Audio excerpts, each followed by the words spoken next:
Good afternoon. We are now resuming the Tuesday, March 30th, 2021 meeting of the Lane County Board of Commissioners. We are on item 13A in our agenda, and 13A is a report from the Lane County Planning Commission regarding the Lane County Planning Commission 2020 annual report. And we have Amber Bell and Wayne Lemire to lead us through this discussion. Good afternoon, Chair and Commissioners. I'm Amber Bell. I'm the Planning Director for the county. Joining me today is Planning Commissioner Wayne Lemire. He is the Chair for the Planning Commission for 2021. And today we'll be presenting to you the 2020 Planning Commission Annual Report. The Lane County Planning Commission serves as a volunteer advisory committee that's appointed by the board to advise the board on land use matters. Additionally, the commission functions as a citizen involvement advisory committee for the county pursuant to ORS Chapter 197 in all aspects of comprehensive planning. Pursuant to the Planning Commission bylaws, a report must be provided to the board on an annual basis that documents specific activities of the Planning Commission over the previous year, and that is why we're here today.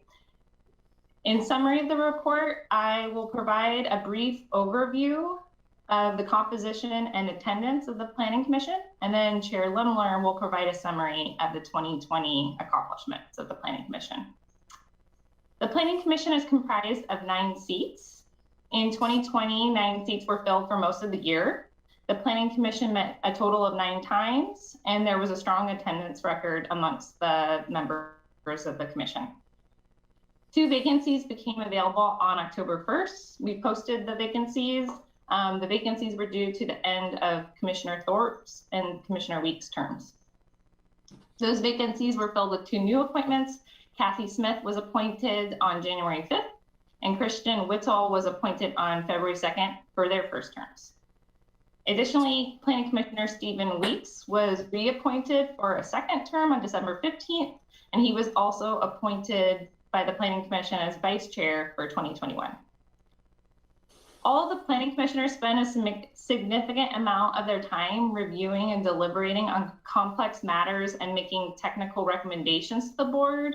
Of note in 2020, more of which you'll hear of just in a moment, is that the Planning Commission assisted in providing recommendations on some key projects that were part of our long-range planning work program, as well as an emergency code amendment to our non-conforming use timelines that resulted from COVID.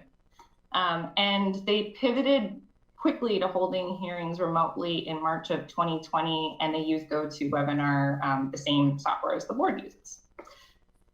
I would like to thank the board for the opportunity to present the annual report to you today. It's not often that we have the opportunity to come before you like this and reflect on the work that the Planning Commission has done over the last year. And to thank our planning commissioners, I'd like to convey just how much we appreciate their technical expertise, their public service, and their dedication. And finally, and more of an administrative note, I'll note that since the Planning Commission reviewed the report, they reviewed the report in January, we did make one revision to remove a work session that was listed that was held in 2019. And also the initial packet that was posted online included a report that didn't carry over all of the Planning Commission's recommended edits. They had some recommendations about noting the fact that they traveled to Florence in 2020 to review the coastal map updates, and also the work that they've done around holding meetings remotely. And so with that, I'd like to turn it over to Chair Wayne Lemire. Thank you. Great. Number one, can people hear me? Yes, sir. Good. And can you see me? No, sir. Okay, let's see what I got to do here. How's that? Perfect. Good. I finally figured it out. Thank you. Okay, Chair Book and commissioners, my name again is Wayne Lemire. I was just recently elected to be the chair for the Planning Commission for this year, and I was present all last year on the Planning Commission, so I have direct knowledge of what occurred and what we did. And I'll give you a brief overview of what happened. On February 4th, 2020, we had a public hearing regarding the adoption and update of the coastal floodplain maps in Florence. So we physically went to Florence and held the meeting there. We thought it was because of the nature of the issue and the potential for lots of public input. We felt it was important for us to physically go to Florence and meet, give the public an opportunity to speak to us in person so we could have a better chance of advising the Board of Commissioners on what the public was saying. It was a very good meeting. It wasn't heavily attended, but there were lots of questions, and I think we gave good answers and we gathered information. March 24, 2020 meeting was canceled because of the COVID-19, and we were trying to figure out exactly how we were going to carry on our meetings, and we continued on May 12th for that. All the remainder meetings for the year were held remotely on the GoToWebinar software. 5 meetings were held on amendments to lane code related to floodplain regulations, including proposed adoption of the coastal flood insurance rate maps and related text amendments to lane code 16.244 and 10.271. The floodplain model code project involving amendments to the code 16.244 and LC 10.271. A work session and public hearing was held regarding amendments to lane code 16.251, which is non-confirming use. And a work session was also held for public hearing, and a public hearing was held regarding amendments to the lane code chapter 15, which deals with roads. There were 3 meetings were held regarding planning coordination with the city of Eugene for their following projects: the proposed and required by the state urban renewal and urban reserves, and also the River Road Santa Clara neighborhood plan update, which there were several meetings that the neighborhood group had, and Steve Dignam was the commissioner off of our planning committee who attended those meetings and reported back to us and gave us some input on that. That is a brief review of what we did. Is there any questions or comments you'd like to make to me at the moment? Are there any questions or comments commissioners would like to make to Mr. Lemler at the moment? No, sir, it doesn't appear that there are any. Excellent. Oh, I'm sorry, excuse me. Commissioner Bozovich. I just want to take a moment to thank Wayne for his service to the county. Some of you all might not realize this, but he also spent a significant amount of time on the Parks Advisory Committee and dealt with everything from the large events issues to our master plan. And now he's moved on to the Planning Commission and is dealing with controversial stuff there too. So really appreciate Wayne's service as a volunteer advisory committee member. And it's been great having Wayne step into those situations. I've heard nothing but good things about particularly his ability to chair meetings and make sure everybody gets a chance to have their say. Well, thank you for the comments. I appreciate that. Excuse me, sir. There was another commissioner had a comment, Commissioner Buck. Pardon me, go ahead, please. Thank you, Chair. Along the same lines, I wanted to just give my appreciation to the entire board. They spend long hours reading a lot of material, and I noticed that a lot of people stay on this board for quite a few years, and they wouldn't do that, I guess, if they didn't enjoy it. So we really appreciate all the effort that you put in, all the research that you do on our behalf. And I get to come talk to the board as the liaison soon. So I look forward to that as well. I just wanted to extend the appreciation to the whole group publicly in a forum like this. Thank you very much. I'll certainly pass it on. I agree with everything you said. For me personally, there's a fairly long learning curve on how the Planning Commission functions, which may have some rationale for why people stay on. It does require a lot of work. There's a ton of reading to do. I was going to say that my 6 years on the Oregon Medical Imaging Board for the state of Oregon, plus the 7 years I was on the Parks Advisory Committee, the big lesson I learned was, number one, come to the meetings prepared, and number two, make sure you give everyone the opportunity to speak their mind. And if those two things happen, the meetings usually are productive and everyone goes home with at least a partial smile on their face. Well, if I can follow suit, Wayne, are there any other commissioners that would like to make any statements or comments? Well, Wayne, I also would like to echo what Commissioners Bozovich and Buck said. I remember when I first came on the Board of Commissioners, we were dealing with a couple of land use things and I was in over my head. And there were hundreds of pages to read. And I thought, oh my God, is this what every Board of Commissioner meeting is going to require? But my understanding is that is not uncommon for members of the Planning Commission that do this as volunteers. So we can't thank you enough. Again, you are certainly welcome, and I thank you for the rest of the Planning Commission. Everyone I've dealt with on the commission are extremely professional and have their own areas of expertise, which is greatly appreciated, believe me. Are there any other items or comments on this from either commissioners? Oh, Commissioner Farr. I will take an opportunity to say this. Wayne, you know, you talk about the long hours it takes to be on the Planning Commission, and I've always been astounded by that. Through my 10 years as a Eugene City Councilor, the amount of time that Planning Commission has spent. And I'd always see the frustration on their faces when the elected body did not take the advice of the Planning Commission. That's all I have to say, Wayne. Thank you very much. Well, I will comment on that.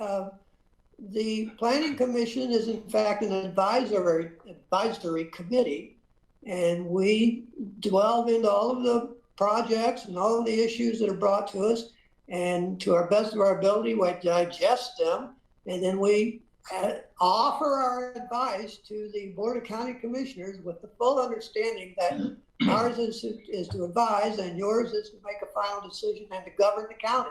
So even though there may be occasion that there are differences of opinion on accepting specific policies, I can guarantee you that everyone on the Planning Commission understands our role, and probably more importantly, understands what your role is. Well, thank you very much. Commissioner Farr tried to kind of put that in there because there will probably be other items where we discuss recommendations by the Planning Commission, and you, sir, indicated you understand that, and we respect one another in our roles, and we thank you very much. Any other comments? Thank you so much. And if there are no other comments, Amber, do you have any other comments before we move on to the next item on our agenda? I do not. Again, thank you very much for the opportunity this afternoon to present the report. Thanks a lot. Thanks, Wayne. You're welcome. Thank you. Jay, were you wait? I assume you were waiting. Okay. We are now on item 13B, a work session in the matter of stormwater program changes and funding. And Dan Hurley and additional staff will guide us through this topic. Mr. Hurley? Thank you, Chair Bernie, and good afternoon, Commissioners. So here to continue the conversation about stormwater. We've been at this for over 10 years. I looked back through my notes. I'm joined here today with Moria Papagallo, who's our stormwater program coordinator, and Peggy Kepler, our county engineer, and a consultant from FCS Group, John Gillarducci, who's been with us on this project since the beginning. So about 10 years ago, Public Works started a conversation with the board about the need for dedicated stormwater funding. At that time, we were facing an urgent need to develop funds for stormwater because the DEQ had issued a policy that we needed to remove all of our county dry wells in a period of 3 years to the tune of about $10.5 million. And we have about 80 dry wells in the River Road, Santa Clara area. The DEQ changed course and said that we could keep the dry wells under a monitoring program. And so we got a temporary reprieve from that urgent need for stormwater funding. That coupled with a delay on our stormwater permit, our urban stormwater permit called the NPDES Phase 2 permit, and Moria will go into more detail on that.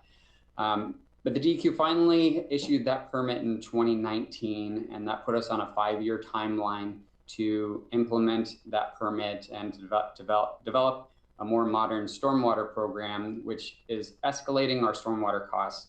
And that will have a significant impact on the road fund moving forward if we don't develop dedicated stormwater funding. And Moria will talk about some of those cost estimates that we've developed. So in November 2019, we updated you about these funding challenges. In June of 2020, we brought FCS Group back, and John presented the Phase 1 report that we had initially done at the beginning of this issue. We started looking at the feasibility of forming a stormwater utility study. So there was a Phase 1 report. And in June 2020, the board authorized us to move forward with Phase 2 of that work, to update the Phase 1 numbers, to analyze the financial impacts and resources, and to look at the available options. So we're here to update you today on the status of that work. And at this point, I'll pass to Moria to continue the conversation. Thanks. All right, thanks, Dan. I do have a presentation to put up on the screen if I can get access to do that.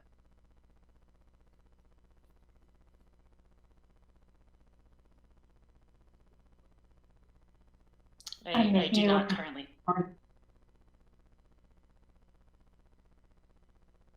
Sorry, what was that? I'm working on making you a presenter. Just wait one moment. Okay. Okay.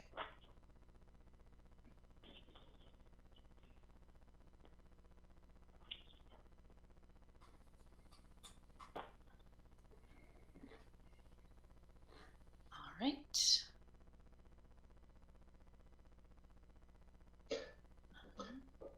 What? Is it? We see it. You see, all right, everybody see yourselves? All right, perfect. There we go. Now, can everybody see the presentation? Yes. All right. So our presentation today is going to be just a quick reminder on what is our county stormwater system, what is it comprised of, the regulatory framework that we have to work within in order to discharge our system to waters of the state, and discuss a little bit more about stormwater utilities throughout Oregon, and then really get into the meat of our discussion, which is the results of our initial key policy issues that we've developed for the stormwater feasibility study. So when you think about our stormwater infrastructure in the county, you might think more of a rural situation where there are open ditches with maybe a pipe culvert at intersections, but more of a rural setup. When in fact, especially around the Eugene-Springfield area, we have a variety of more urban components. So on the left here, this is a dry well. This is basically a manhole that allows, especially in flat areas, for stormwater to be injected into the groundwater. We also have a variety of curb and gutter systems which direct water into a piped network. These catch basins do the job of some catch basins have sumps in them, which allow for some capture of debris before water is then sent through the pipe network. This is a graphic of the north of the Springfield area. Actually, this is the urban growth boundary north of Springfield, and actually a little bit west. The green on the right of the screen is actually the city limits for the city of Springfield. And so this is a graphic of more of our urban stormwater infrastructure. So the pipes and catch basins are shown in blue, and then you can see how these pipes discharge directly into the McKenzie River. And it discharges at the star locations that you can see on the screen. And really, stormwater has a high potential of transporting all of the things that you see on our roadways directly into our rivers and streams. And so there's significant environmental regulations associated with allowing us to do that. So the regulations we have to work within are the Safe Drinking Water Act. This one, we have a permit through the WPCF program, Water Pollution Control Facilities Program. And this really allows us, those dry wells that I was showing you before, this allows us to discharge our stormwater into groundwater, which is specifically important in the Springfield area where that is their primary drinking source. So we need to be careful about that. We actually have regular water quality sampling that we do for those dry wells. And then we also have the Clean Water Act, the NPDES program. That's the National Pollutant Discharge Elimination System that we work through. And we have our municipal storm sewer phase 2 general permit is associated with the Eugene and Springfield urban area. And then we also have the total maximum daily load plan for the Willamette River. There's actually also plans in the works for TMDL for the mid-coast watersheds as well as the Siuslaw watersheds. And these are permits that help with water quality limited watersheds. Recent regulation changes have caused concern, as Dan mentioned, for additional unfunded mandates. Our TMDL is focused on bacteria, temperature, and mercury, and we have been a designated management agency and had an implementation plan for that Willamette River TMDL since 2008. You can see on the right, it's a graphic of the Willamette River watershed transposed over the county, and there's a significant amount of the county that is part of the Willamette River watershed. Recently, due to litigation, the Mercury TMDL was updated back in February, and this had increased unfunded mandates. Additionally, for our NPDES MS4 Phase 2 permit, we have had an individual permit since 2007, and then most recently, well, I guess when it came time for us to renew that permit, DEQ determined that instead of having 30-something individual permits to manage, they chose to go with a new general permit. And that was issued in 2019 and was again actually recently updated due to additional litigation and was issued in March of 15th, so very recently. That permit still has increased unfunded mandates that we're working on needing to meet. So the area that we have under our MS4 permit is the Eugene, is basically the urbanizable lands set by the US Census outside of the Eugene and Springfield area.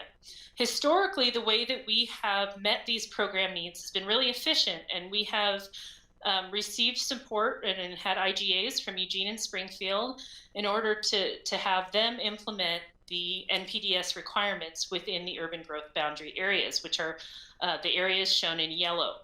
But now DEQ with this new permit has indicated that we need to meet the requirements throughout the entire area set by that urbanizable lands boundary, which is the green area on this map. So we can no longer rely on the cities to do 100% of our stormwater permit compliance, and we need to develop programs that we can be more self-sufficient on for an area that's about twice the area of the UGBs for Eugene and Springfield.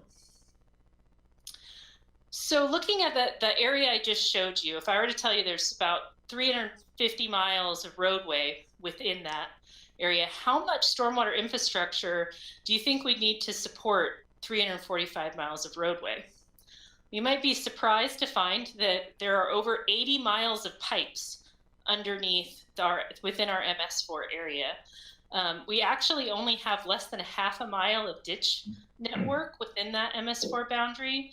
Almost 2,500 catch basins, 86 dry wells, and almost 2,300 manholes and additional junctions, with discharging at over 400 locations. And these are all rough estimates because we're in the process of updating our mapping.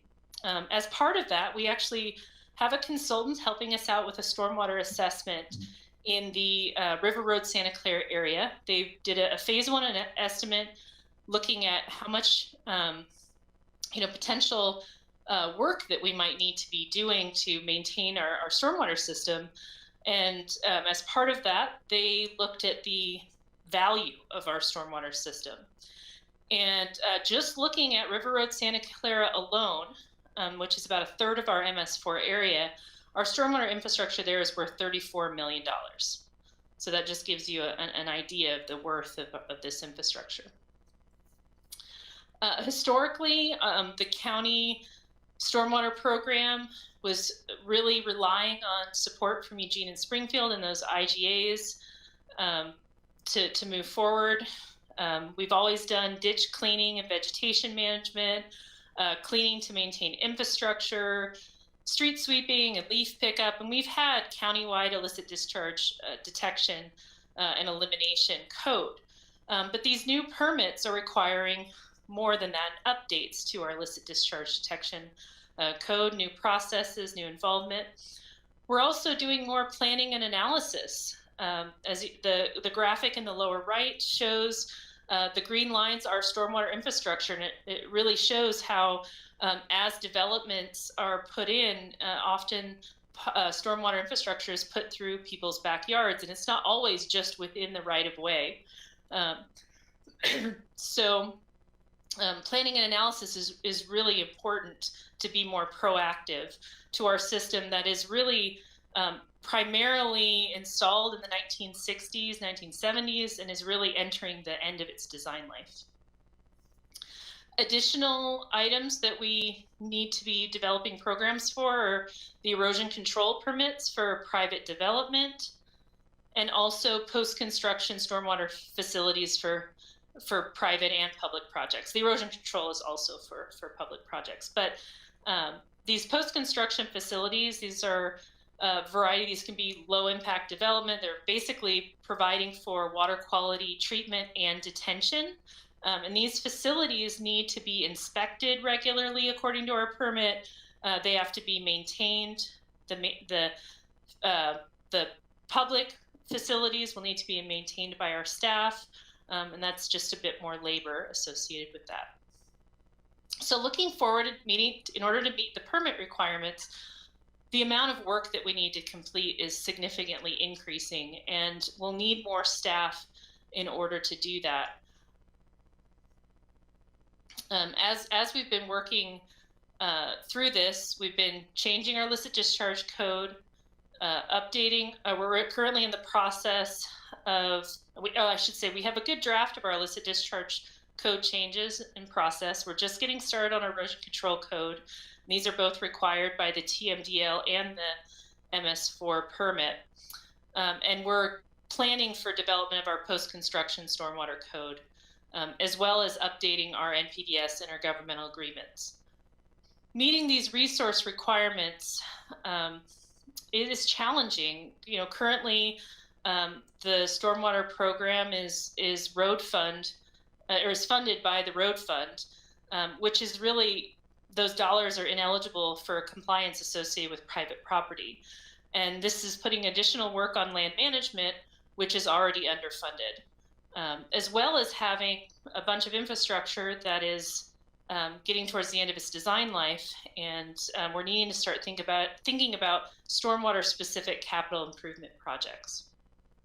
So when we initially came to the board, we put together some financial forecasting, which we're going to be digging into a little bit more through this utility study. But based on the additional staffing, equipment, the stormwater CIP projects, we're projecting that our back in 2018, 2019, we were spending about 2.7 million. We're going to be looking at spending around 8 million in 2024, 2025, which is an increase in our current spending of over $4 million a year. So this is where we realized that we needed to come to the board and ask for an additional funding source, and you asked us to come up with some options, and that's where we started looking at the stormwater utility feasibility study again. And so we started looking at this a little bit further, this is a map of all of the phase 1 and phase 2 communities in Oregon. And as you can see, Eugene is a phase 1, is a larger community, while Springfield and Lane County are phase 2s. There's quite a few communities that are under these permit requirements and have been under these permit requirements for a while. And so stormwater feasibility study, or stormwater feasibility, or stormwater utility fees have become more of a standard practice in order to have long-term funding for meeting these requirements. Just in Lane County alone, both Eugene and Springfield have stormwater utility fees, but also Cottage Grove and Florence have stormwater utility fees. In the larger area, the Rogue Valley Sewer Services has a stormwater fee. Marion County also has a stormwater fee.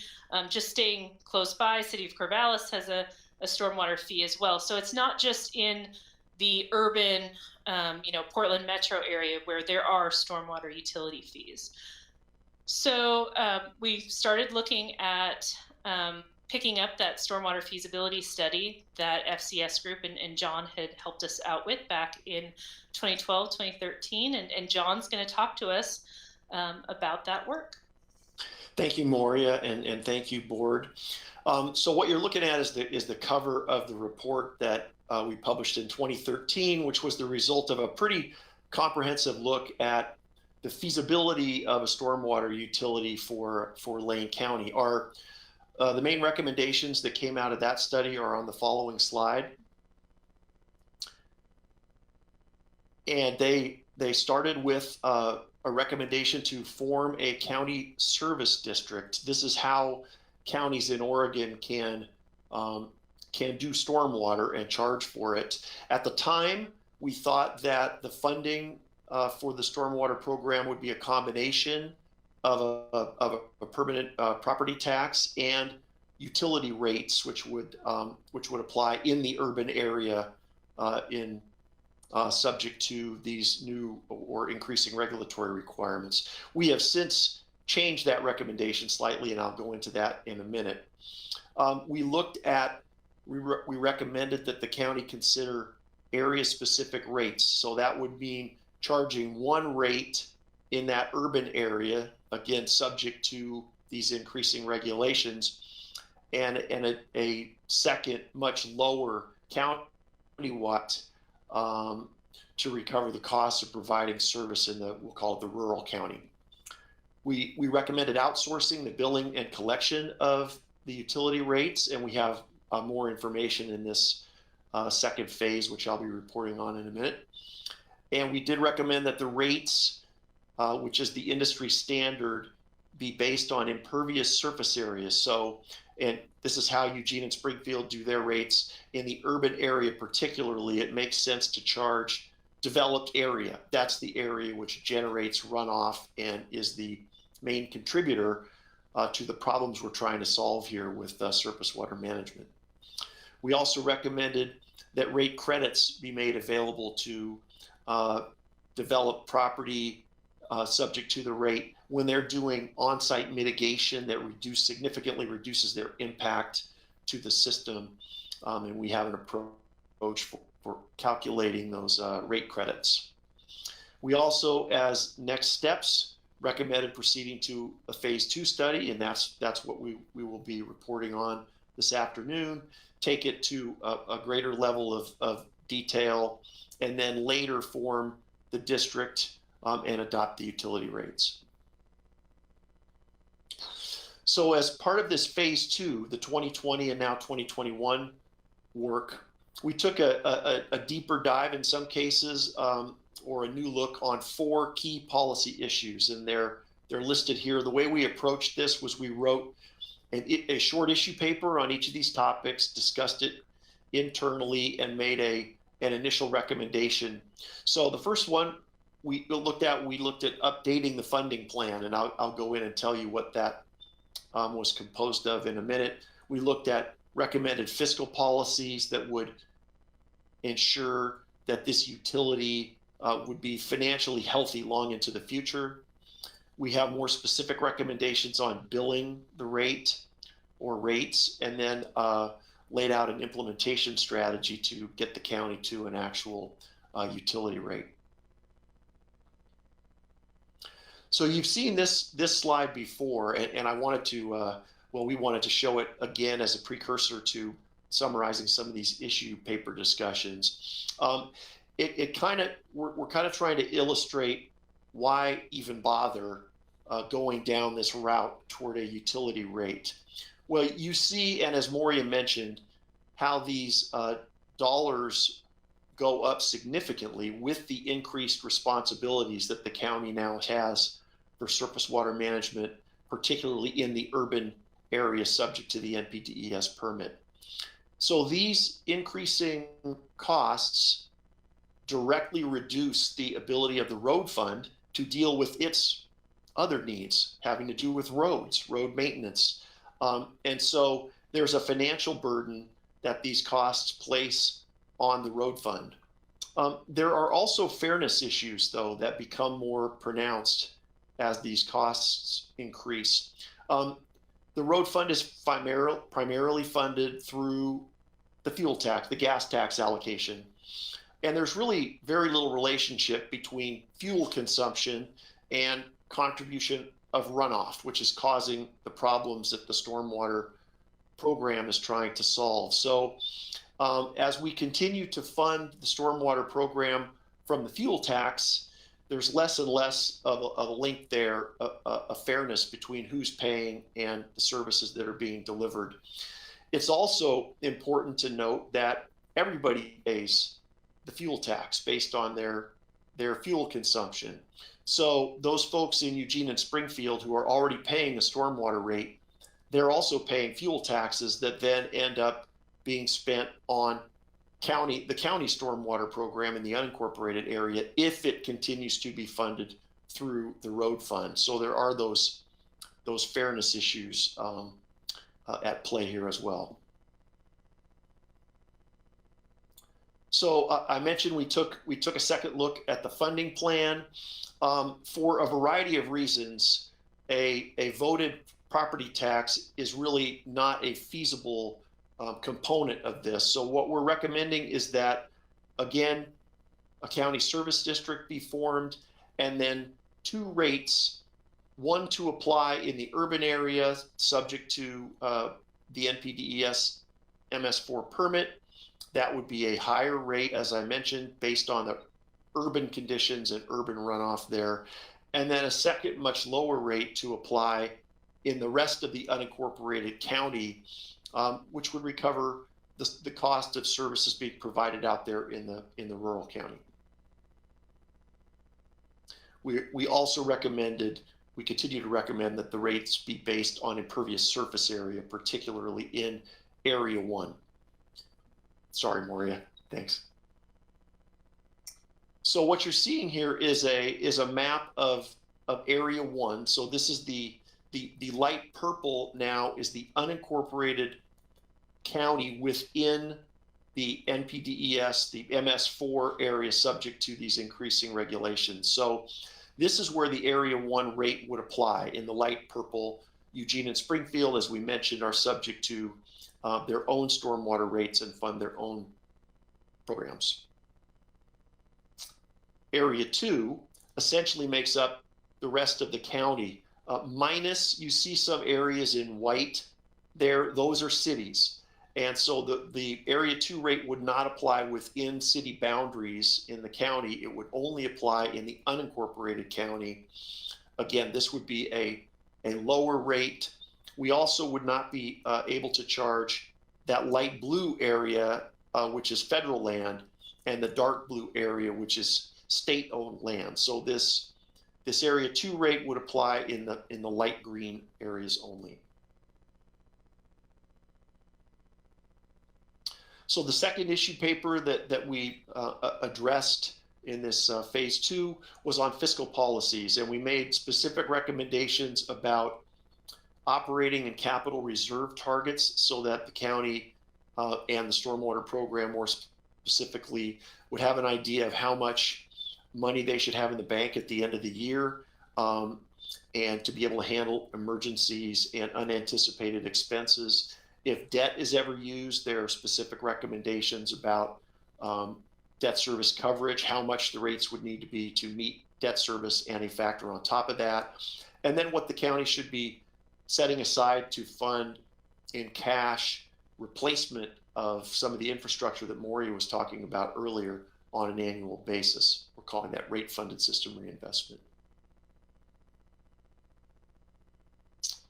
Issue paper number 3 was on billing and administration. And as I mentioned, we did take a second and deeper look at how this rate could be billed. And I had a very productive conversation with the county assessor. You'll note there at the bottom that Marion County, the Marion County Assessment and Taxation group bills Marion County's stormwater rate. This is a feasible alternative, and it's a good fit because stormwater rates are essentially property related, and that's a very good fit with the assessor's database. We are recommending that the county get estimates from private billing companies just to provide a backup if there are obstacles to going forward with the county assessment and taxation group. So in our last issue for discussion was on an implementation strategy, noting that the feasibility study phases 1 and 2 is what we're reporting on today. The next steps that we identified in that implementation strategy would be the utility formation, which would be composed of public outreach directed locally, and then a formation of a county service district. That can be done through a Board of County Commissioners vote. It could also be done through a public vote. And then authorization of area-specific rates by resolution, also something that the Board of County Commissioners is empowered to do with or without a public vote. Rate structure implementation, assuming adoption, then would require measurement of impervious surface area, establishing this equivalent service unit, which is the average amount of impervious surface area on single-family residences in the area to be charged. That's the unit used to base the rates, calculation of rate credits, and then if needed, phasing in to the full rate over time so as not to shock the customer base. At a later date, the county could consider system development charges in those areas depending on capital needs and its desire to charge growth for growth, essentially. So current and next steps in the current budget year, FY 20 to 21, we would finalize that issue paper number 4 on implementation based on feedback from the Board of County Commissioners. In next fiscal year, 21-22, moving toward really dialing in those baseline program costs and forecasting what those costs would be into the future, developing the customer data needed to calculate the rate and bill it, and then calculate those area-specific rates. And then in the following fiscal year, 22-23, conduct the activities necessary to get the rate adopted. So public involvement, formation of the county service district, and then adoption of the utility rates.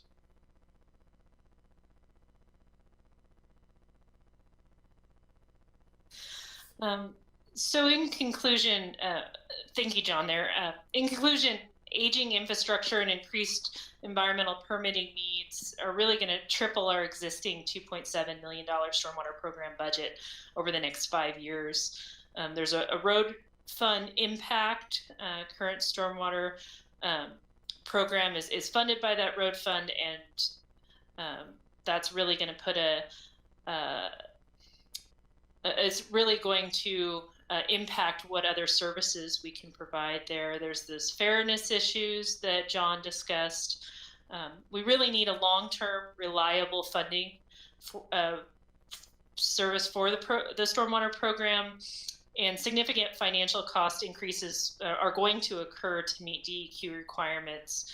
And these aren't just a one-time increase. You know, the Clean Water Act only allows for a permit to be active for 5 years, and we're just going to have more increased requirements every 5 years or so. So we need that long-standing financial support here. You know, it's our intent to move forward with the study and keep coming back to the board to bring you with to provide you with updates. So now I want to open it up for any questions or discussion you might have. Thank you very much. That was a lot. Do commissioners have any questions, comments, discussion? Commissioner Farr. Thank you, Chair Bernie. I have a couple of comments. You know, having been I mentioned this a few minutes ago, working with the city of Eugene as long as I did, and the comprehensive stormwater management program that Eugene undertook, I believe in the mid-1990s is when a lot of the big lifting started to happen. My question is, and there's probably no way you can fully answer it at this point in time, is how does the coordination go between the city and the county as annexation happens? You know, as infrastructure changes hands from, as we build new infrastructure, replace old infrastructure, ultimately it's going to be involved in the city's infrastructure, which is far more robust than even our newer requirements. So I have a question about that, which you can prepare an answer for and give it to me later, Dan and staff.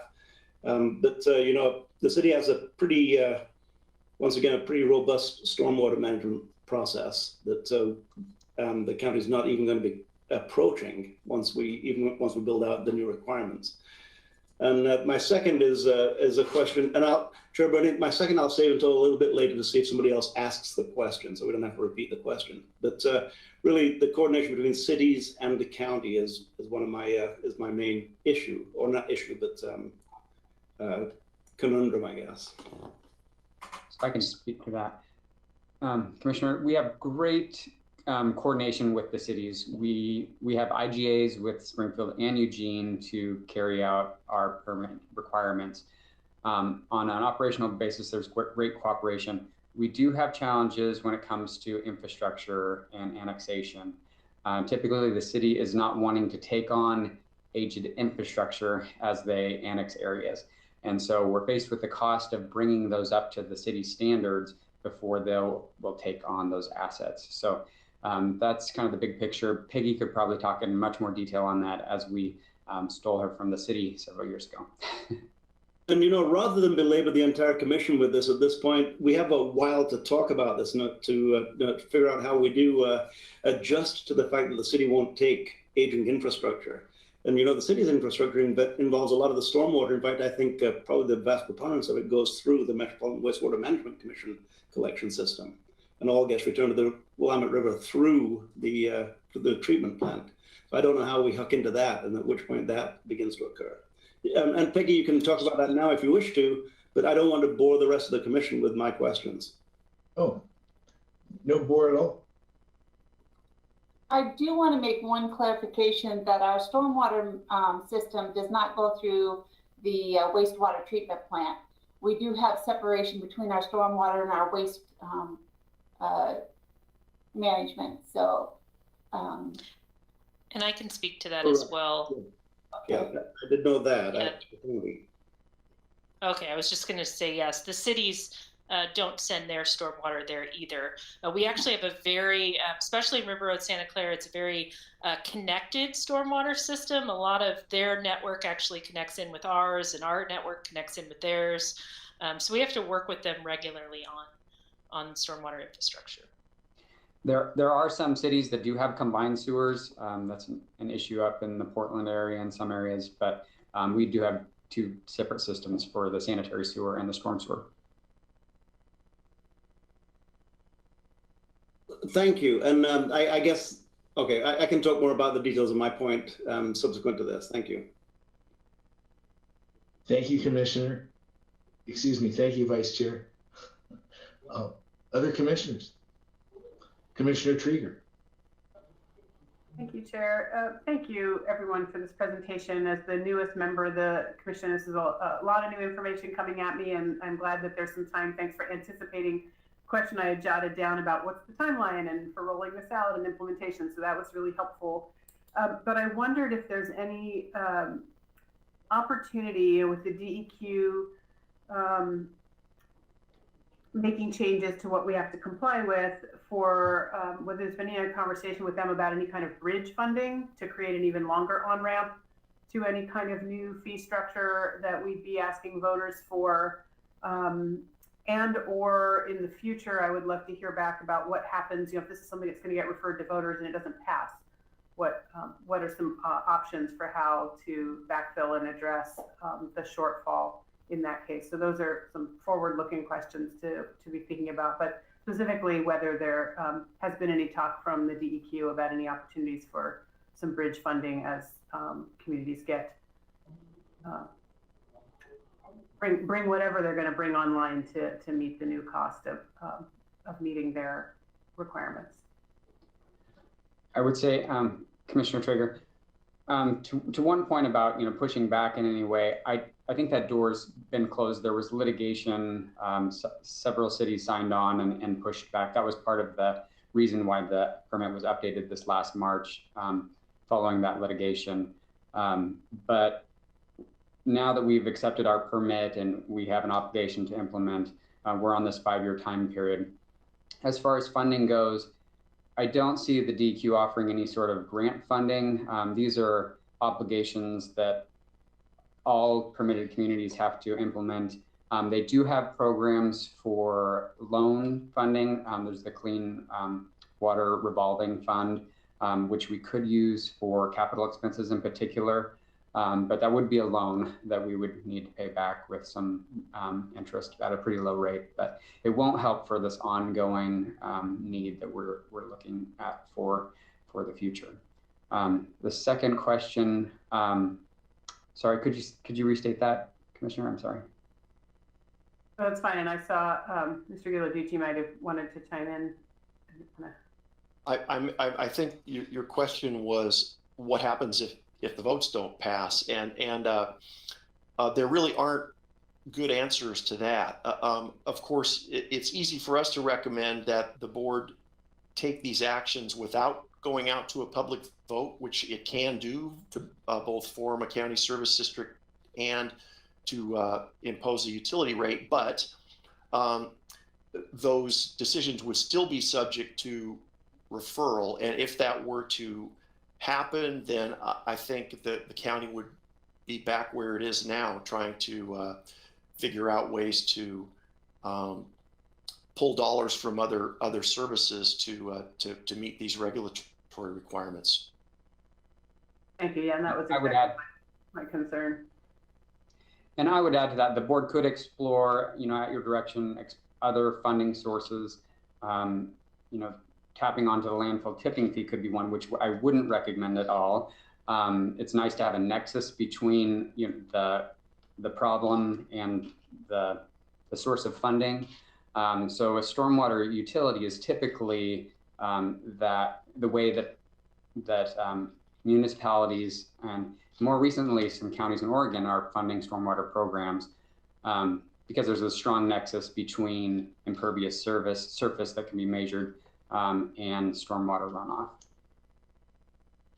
Thank you. I'm sure we'll have plenty of other times to talk about the relative merits and challenges of referring things to a ballot or not. But of course, overall, for me, what I often think about across the board, but this particular issue is no exception, is counties and many other local governments are already so starved of resources. Community members know what they pay in property taxes, but they don't recognize that the county itself receives such a tiny percentage of their property tax dollar, and so they're frustrated, and it just feeds this sort of narrative of I already pay all these taxes and I'm not getting the services I need and want, so why should I pay you more? It just becomes a really challenging dynamic to make the case. I'm all for it and generally supportive of it, but for the general public, it just becomes really, really challenging and just sort of this vicious cycle that we get into of where we're not funding the government that we expect to provide the services that we want and need, and that makes it harder to have an appetite to further fund government from a voter perspective. So I'm just holding that in my mind as I hear this conversation about a potential initiative to bring these dollars in. Thank you again for your presentation. I'm learning a lot. Thank you, Commissioner. Are there any? Yes, Commissioner Bozievich. Thank you. So, as many people are aware, I spent a good portion of my career doing stormwater design as an engineer. And I was shocked when I moved to Oregon in the 90s to find that they were 20 years behind Maryland in stormwater policy and stormwater design, you name it. It was quite a shock. Which brings me to I'm going to start at 1,000-foot level in the large philosophical discussions, and then I've got a bunch of very detailed questions we might get to at a later day. But Lane County's stormwater systems were designed purely for the roadways. When I came here in the 90s, it was clearly explained to me as I was looking to develop properties adjacent to Lane County roads that there was no system in the roadway designed to take the runoff from an adjacent development, because the stormwater that was in the county right-of-ways was only designed to handle the county roadway or to move the water from one side of the road to the other. And that was it. So one of the big philosophical concerns I have is we completely, one of the things we haven't done here is plan for a regional stormwater system. There is no regional conveyance plans. There is no regional treatment facilities planned. So to charge people for their impervious area is to basically say somehow or another those systems that we're now having to maintain in the county roadways were only designed to handle the county roadways are handling runoff from other properties. They're not, and they weren't designed to. So we're talking about implementing a system of charging people to maintain something that isn't even truly benefiting them. So when you talk about fairness, unless we're going to change the philosophy of our stormwater system in Lane County, develop a stormwater master plan, design it to handle runoff from adjacent properties, convey it, discharge it, treat it prior to discharge, all of that. And if you want to start talking about dollar signs, that gets into some heavy duty dollar signs. But what I couldn't believe is the city of Eugene never really had a good stormwater master plan either, particularly for the River Road, Santa Clara area and some of their future development. There's never been a really clear picture of what's going to happen with the stormwater in those areas as they develop and urbanize.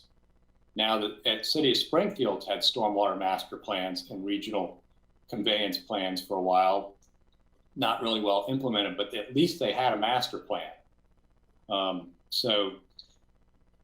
We have to get, going back to that base philosophy, charging by impervious area is basically saying somehow or another our stormwater system was set up to take runoff from adjacent properties, and it wasn't. It does in some places, but I'm not sure that's where we want to go unless we can clearly tell people we're going to build a system that's going to take your runoff in the future. And if you choose to develop and add impervious area where you're going to pay higher rates, the system's going to be able to handle that. But right now, the City of Eugene's stormwater philosophy is you're not allowed to discharge off-site for the most part. They want it all self-contained and try to infiltrate on site, which is going to be really interesting in areas surrounding Veneta or other areas where we have heavy clay soils and infiltration is not really an aspect. That gets to a whole different question I have about soil types versus impervious areas, and the fact that in a Class D hydrologic soil, impervious area isn't really going to increase your runoff that much versus a Class B over in Coburg, that your impervious area really is going to increase your runoff. So there's all sorts of problems and details to this, but the base philosophy is, you know what? Gas tax should be paying for this stormwater system because it only serves our roads right now. I remember one of the first things I ran into as an engineer here was a ditch that had been blocked by a private property owner that took water from a county roadway in the Santa Clara area, but the county told me they didn't have the right to enforce having that person take the block out of the ditch. So I, as an engineer trying to develop something upstream of that blockage, had to figure out some way of getting the stormwater off that site in a different direction, which is completely the wrong thing to do, to change drainage boundaries. So we have a lot of growth to go. We really should have adopted long ago some rules around stormwater where we actually enforce and require people to not change where stormwater is discharged and the location where it crosses the property line. And if it does change in quantity or quality, then there needs to be downstream easements acquired for it to take that change. All those things, they're not even codified in Wayne County. So, I have a real concern about going straight for the impervious area, because I don't think we're there yet. We've got a lot of work to do before we even get to that point where we are actually saying we've got a system designed to handle your impervious area, because we don't.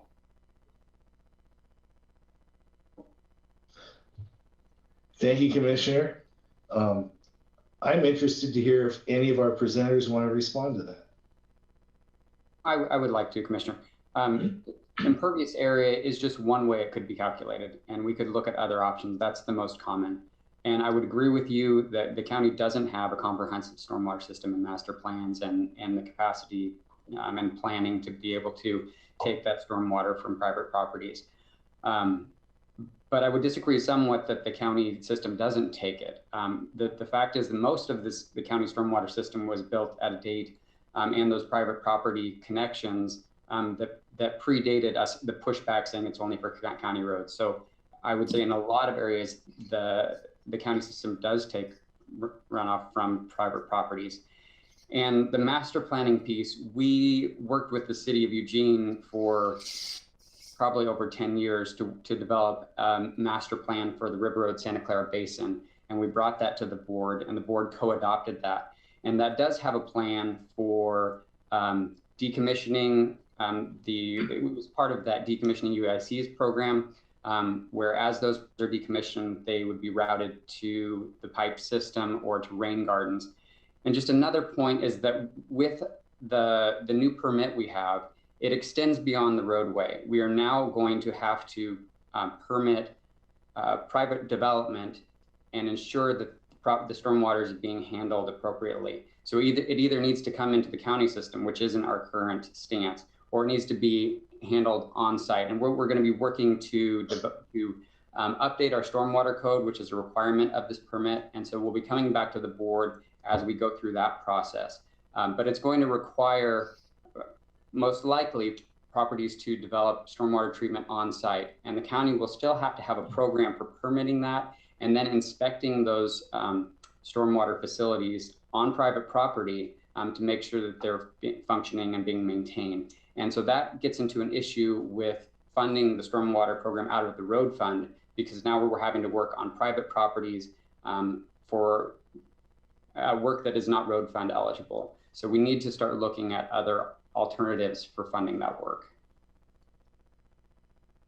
And I can add, please. Oh, sorry. No, please. Just a couple quick points. We've had some similar conversations about particularly the rural area, and does impervious even fit for a rate in the rural area? And I think would agree with you on a lot of your points that it probably doesn't. So the recommendation about impervious surface area as the basis of the rate is primarily for that rate that would apply in the urban area. The thing about, and it sounds like you know this very well already, impervious surface area is a very imperfect measure of contribution of runoff, even if you are measuring contribution of runoff, because other factors like slope and soil type and all these things play into contribution of runoff. But since we can't meter water off of a property, it's kind of accepted as the best that we have of these many imperfect measured. It's the least imperfect, I guess you could say.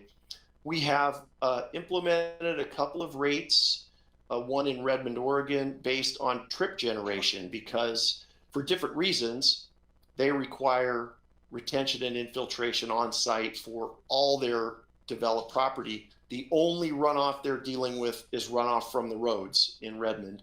And so a trip generation based rate fit well there.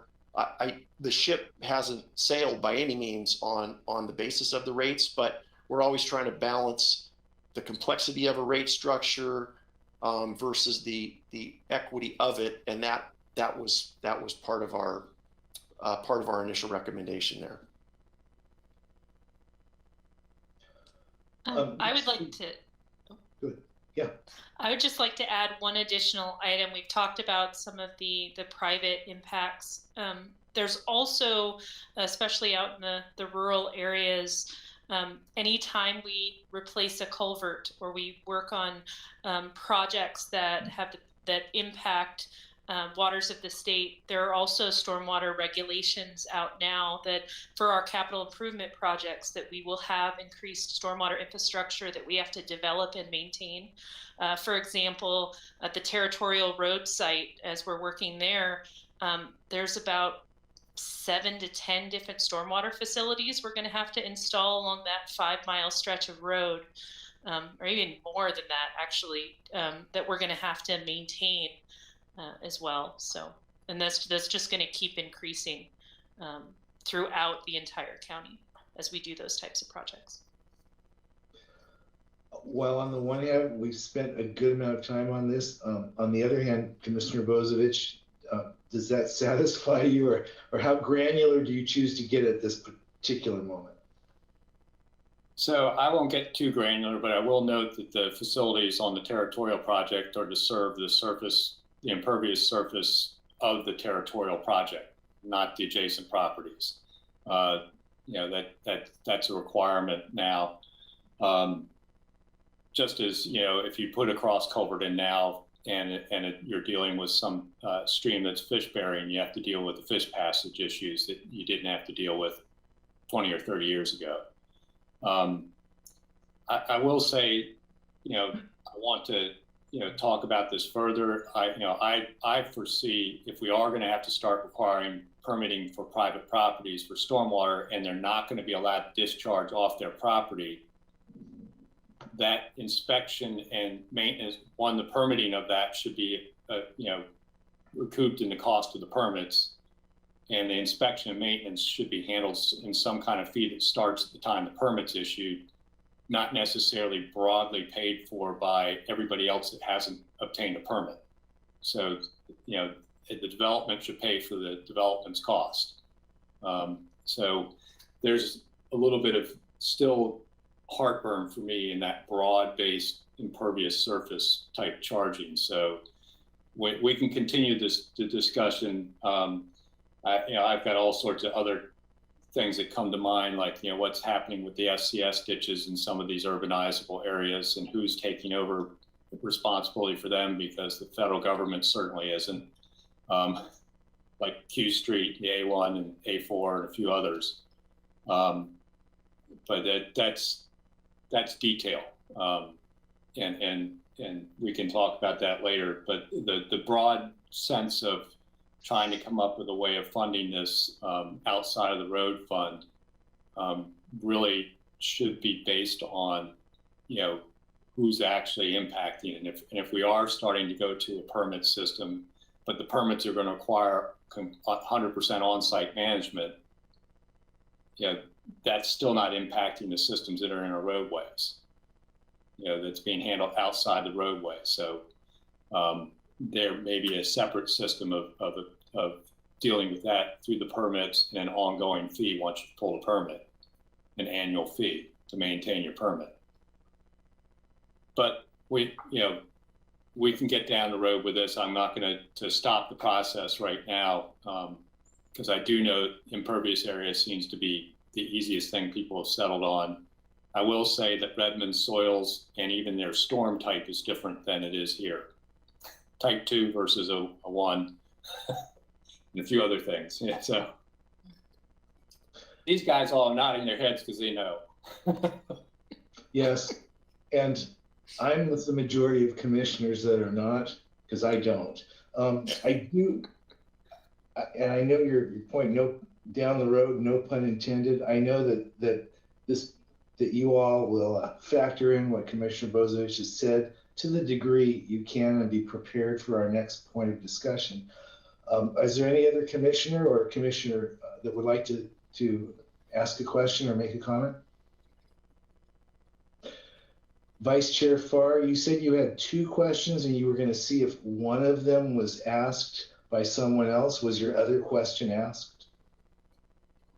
Well, I think maybe it was answered in the presentation a little bit, and it's regarding the collection of fees. You know, I get my eWeb bill, for instance, but in the county they don't get eWeb bills, and I think you brushed on it in the presentation, and it's something we can talk about more later. But you know, the eWeb bill contains both the wastewater fee and the stormwater fee, and so I guess Dan, I guess I'm looking at you.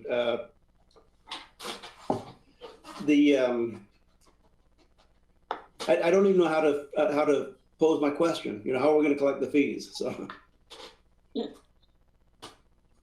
I would state, so the biggest issue is the Santa Clara Basin. And that's where the majority of our expenses are. And we have this situation where we have this checkerboard pattern where folks are inside the city limits and they're paying a stormwater fee. Their next door neighbors in the county, they're not paying a stormwater fee, and they're getting the same level of urban services. The city of Eugene collects its stormwater fees through their eWeb bill. They're an agent of the city to do that. We haven't explored that with eWeb, and we probably should. We've been told sort of secondhand through the city that no way in hell they would do that for us. Yeah.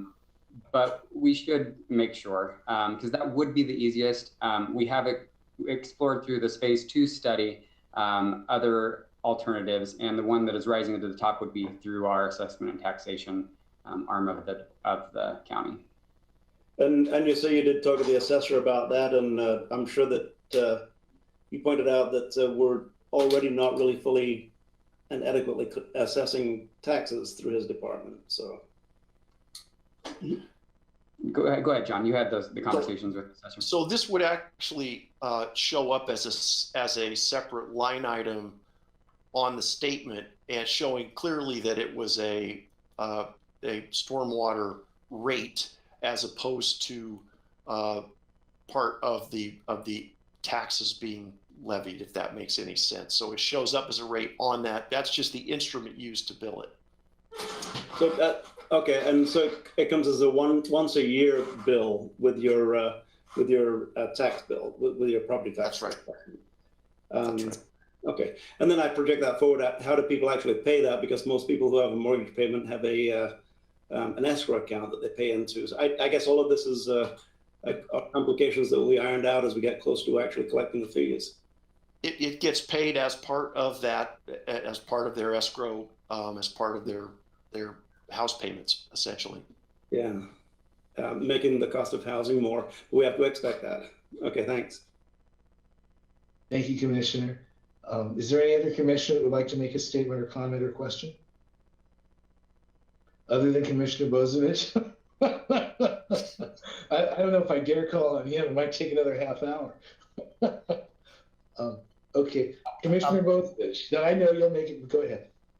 Very briefly, as a former eWeb employee and close to the board there, the thing we got the most complaints about were the added fees on the bills that weren't related to electric or water. And they are loath to add any other fee to their bills since the city forced them to put that stormwater fee on there. Just saying. Okay, well, my comments will be much easier for you to respond to. On one of your slides, I believe it was number 2, but it related to a reserve fund, and it didn't give any number. It said, well, enough, as I recollect, forgive me if I state this wrong, well, enough to pay for an emergency or a special project. And I have no clue what you're talking about there in terms of dollars.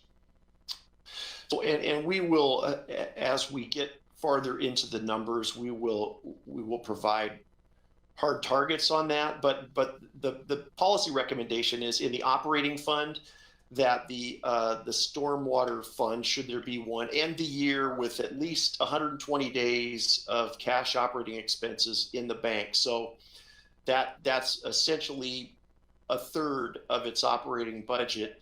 And that's because if you're to bill it on the property tax statement, those revenue injections only come in a couple times a year. So you need a little bit of a balance there in the operating fund. So, no, so that would be one. For the capital fund, we would try to ask county staff to price sort of the most expensive piece of equipment. And the good news is for stormwater, you know, the infrastructure is not as expensive as wastewater and water generally, and then set a capital fund minimum balance at the cost of that you know, most expensive piece of equipment. And that won't break the bank, but the idea is that's what could be needed in the case of an emergency. So sorry we don't have those dollars for you, but those are the policies that we would propose to use to arrive at those dollars. Yeah, perfect. I get it. Thank you very much. I want to thank you for bringing this front and center. Philosophically, I may be alone here, but I actually am one of those that is thankful that I've done well enough in life to pay taxes. I believe there's no such thing as a free lunch. I think that you have to pay for services you want to get. I look forward to the day when there's a regional plan with as much urgency for making sure everyone has shelter, everyone has food, everyone has a good education, everyone has a mentor. But I know now the subject is everyone has good stormwater system that works, and we need to pay for that. And I thank you for bringing this to our attention. And if I'm not mistaken, this conversation will continue and we'll get more specific, and we will have to take some action moving forward, because you've described almost a perfect storm of outdated systems, necessary additional capacity, and mandates that are unfunded from the state. Thank you all very, do I have that sort of correct? You do, Chair. And thank you, Commissioners, for your time today. Thank you all very, very much. We're going to, thank you. We're now going to move on to county administration, if I have this correct. Item 14A, Order 21-03-30-09, in the matter of adopting recommendations of the Lane County Legislative Committee. And we have Mr. Kyler to walk us through this order.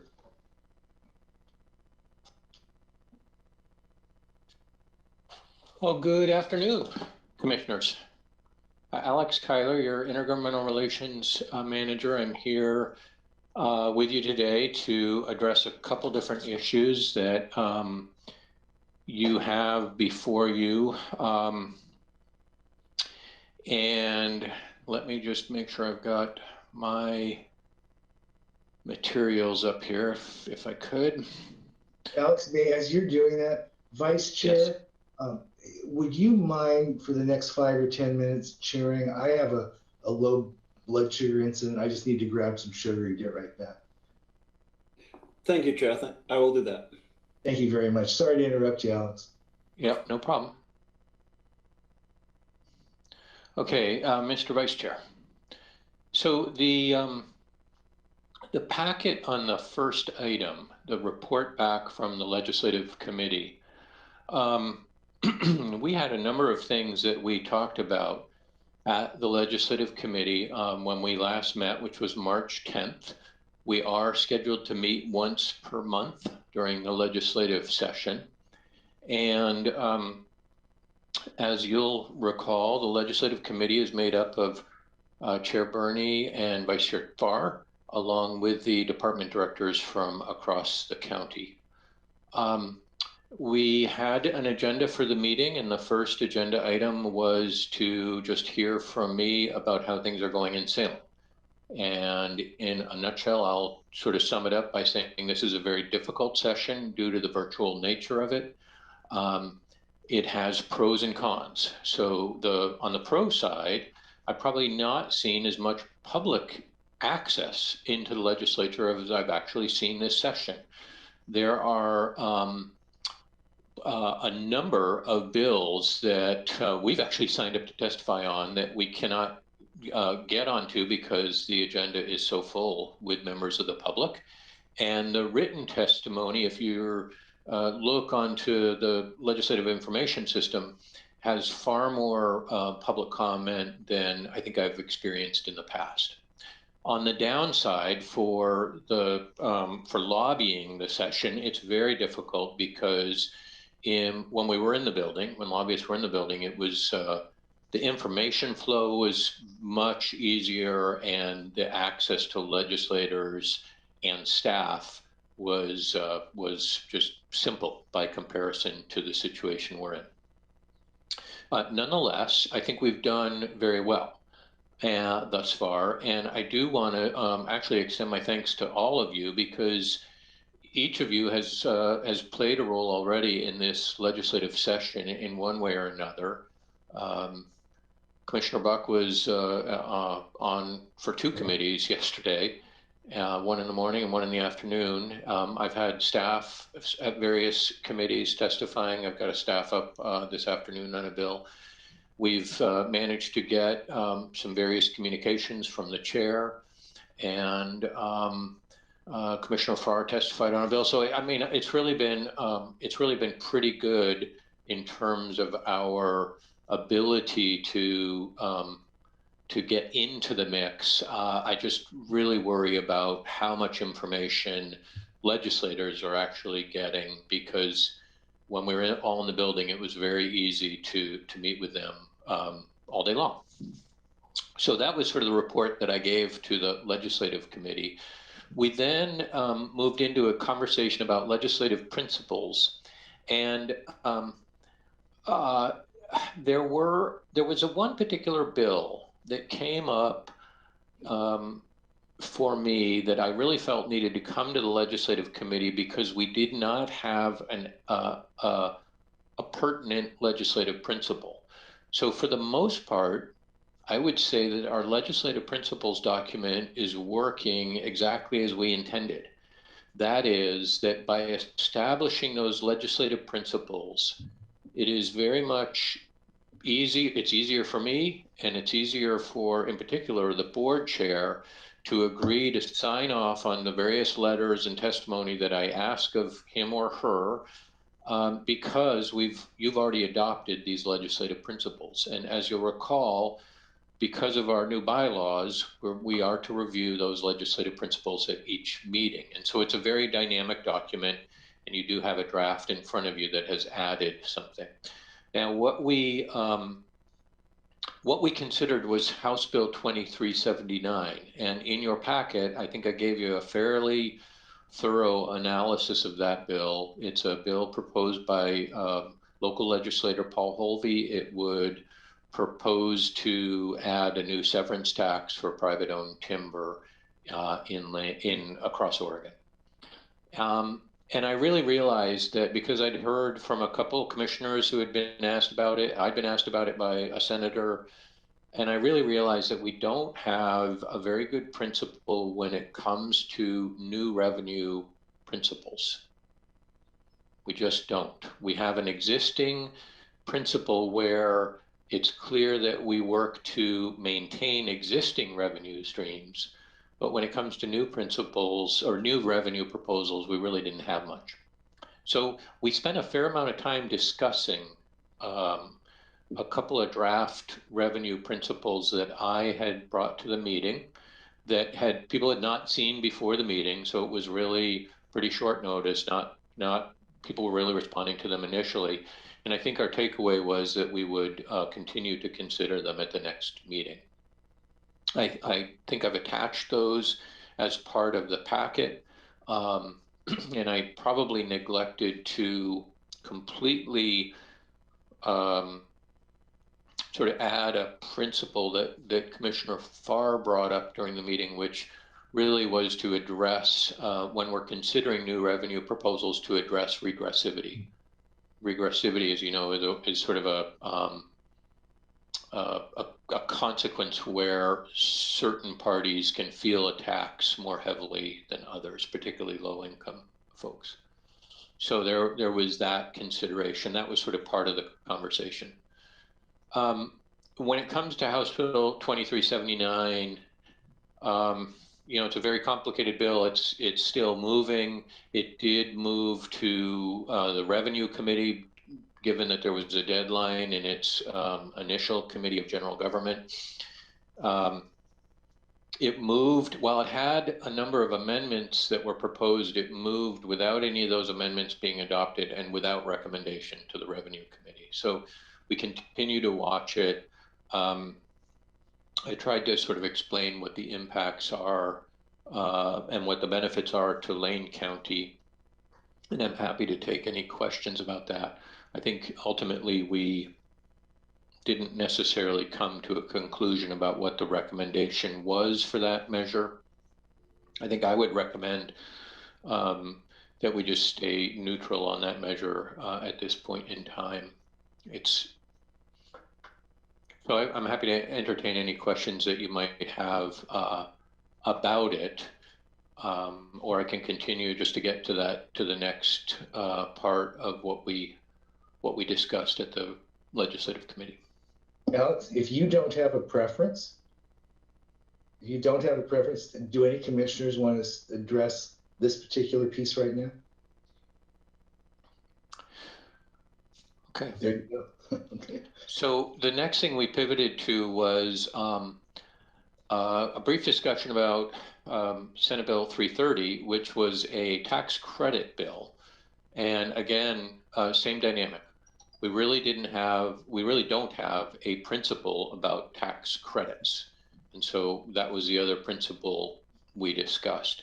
Now, Senate Bill 330 was a bill that we have sort of addressed, which is it came about as a result of the COVID pandemic and the discussions during the interim about rental assistance and the role of landlords in helping tenants make it through the COVID pandemic with limited resources. So essentially, the bill would create a tax credit for the 20% of rents that landlords kind of agreed to let go during the pandemic. And we were asked to put our logo onto the bill. And so that was where I was like, okay, I need to make a call here based on our existing principles and what I knew about who was behind the bill. I did decide to go ahead and lend our logo to that measure. Commissioner Farr and I had a quick conversation about it when it came up. Commissioner Burney, you may recall, we had a very brief conversation about it, but it was sort of a judgment call at the time. And given the fact that we had a priority to really try to make sure that that renters were not completely wiped out by the pandemic, I made that call to go ahead and lend our logo to it. But I still think we do need that of some sort of tax credit related principle. We then moved to the board assign. Yes, sir. If I may, if I read this correctly in the materials you attached, that credit would not incent landlords to forgive rent because it, at least as I read it, it's for landlords that already did it, that already made the choice to do it. Am I reading that correct? Versus incenting landlords to provide that rent relief. Am I reading that correctly or not? I think you're reading it correctly. You are reading it correctly. What I don't know is there was some talk as I talked to the proponents of the bills about whether or not landlords would actually take advantage of that tax credit. Apparently there's some other mechanism that landlords also use related to depreciation that may be more beneficial than that particular tax credit. Well, But if you're referring to the principle that we suggested, I mean, that one is still up for discussion, obviously, but I think what we were trying to get at was, does a tax credit actually incentivize a behavior that is related to some other priority that we have? well, like Commissioner Bozovich on stormwater, I could get granular. I won't. I'm sorry for the interruption until we revisit it, if we do. So we then pivoted to a conversation about the board assignment, which really had to do with elections. And again, we don't have legislative principles around elections. And so we did have a brief conversation about what we felt was an appropriate way for the legislative committee to go in terms of things that are addressed by the state legislature. And we really landed on this section of law that deals with who pays for elections.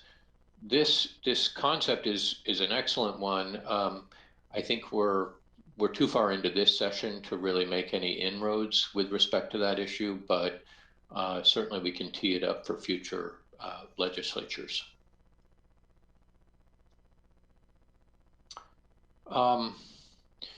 So the next thing that we did was we pivoted into a discussion of federal issues, and at the time of the meeting, President Biden had actually just signed the American Rescue Plan either earlier that day or the day previous. So there wasn't a whole lot that I knew about the measure at that point in time, and we continue to work on understanding everything that's in that 642-page bill. I will tell you that in particular, there's sections of the bill that deal with state and county, a funding stream for state and county revenue losses to address those. And the administrator has been working to understand exactly what the implications of that will be for the county and how we respond to those revenues when we see them. And the state is doing the same thing. We are hearing at the legislature that there is a lot of work to be done to understand the priorities for stakeholders across Oregon for how those funds are allocated. And the governor has released like a 10-point plan with her plans on how to address that resource. I think we are all in the same boat in that we are waiting for the U.S. Treasury to establish guidance. And we had pretty robust guidance, albeit it did change sort of frequently after the CARES Act was passed by the Congress and signed by President Trump. And you know, there were a lot of sort of interpretations of that guidance, and as you'll recall, we had some differences of opinion with the state about how they did allocate those dollars to local governments. In the American Rescue Plan, they sort of have bypassed that conversation by creating a pathway for funding that will come directly to cities and counties. And it will not surprise me if we are able to leverage some of the money that would come from the state of Oregon as well. So I'll stop there. I see the administrator has joined us. I don't know if you wanted to say something.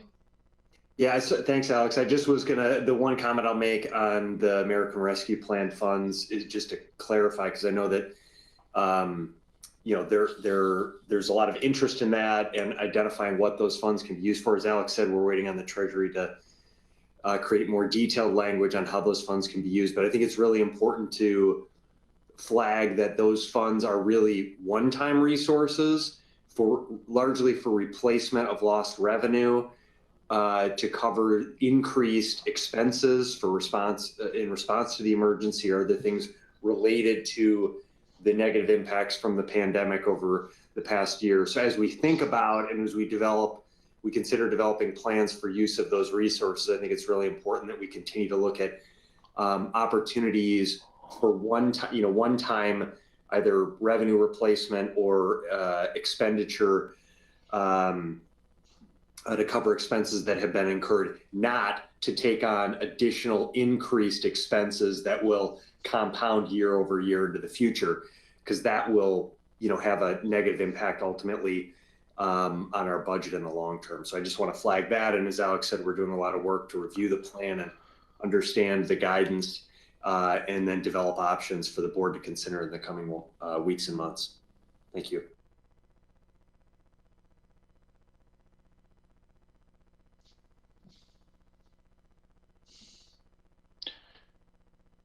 Mr. Chair, I'll continue. So, let's see. So, gone through American Rescue Plan. The other thing I'll tell you is that in the American Rescue Plan, like in the CARES Act, there were a number of dollars that are appropriated to federal agencies that they're directed to spend in certain ways. And so we will see, while most of those dollars will go to the states, we will see hopefully either pass-through dollars from the state agencies or grant programs that come to us via state agencies or in some cases federal agencies. So it's a really fabulous resource that we have, and just kind of continuing to go through 642 pages of federal legislation is a challenge to really understand how we will see those resources. But I do want to just say that most of them will say things like respond to, treat, or prevent the coronavirus. And so, with that, that's why we're really waiting to see what the guidance says, because there will be sidebars. We cannot just spend all those dollars on anything. There will be sidebars. And so until we really see that guidance, we're not exactly sure what programs we will have available to us. Next, I pivoted to a discussion that's really pretty exciting, which is the topic of the terminology here is fluid. People are using terms like congressionally directed spending, community projects, and earmarks is really the old term that was used. So the Congress used to, as part of their budget process, create add-on projects through a variety of funds that were directed at specific projects within a member's district. And Lane County, you can look around the landscape of Lane County, and there are all kinds of earmarked projects that exist on our landscape. The Ferry Street Bridge, West Eugene's wetlands. There are a number of very significant projects around that were funded through earmarking. We're presented, we think, with two opportunities that the House has outlined. The Senate has not completely decided how they're going to deal with earmarking, so none of this is absolutely certain yet. But Congressman DeFazio's Transportation and Infrastructure Committee is in the process of reauthorization of the Surface Transportation Bill, and his committee has outlined a process to accept projects for consideration within each congressional district. And then as part of the annual budget appropriations process, there's been guidance that's provided on the House side where each member will have the ability to propose 10 earmarked projects within a certain budgetary limitation. And so they have also asked for proposals. Both of these mechanisms are being managed by our federal lobbyists, Smith, Dawson, and Andrews, and they've asked us to fill out various forms and applications to address these opportunities.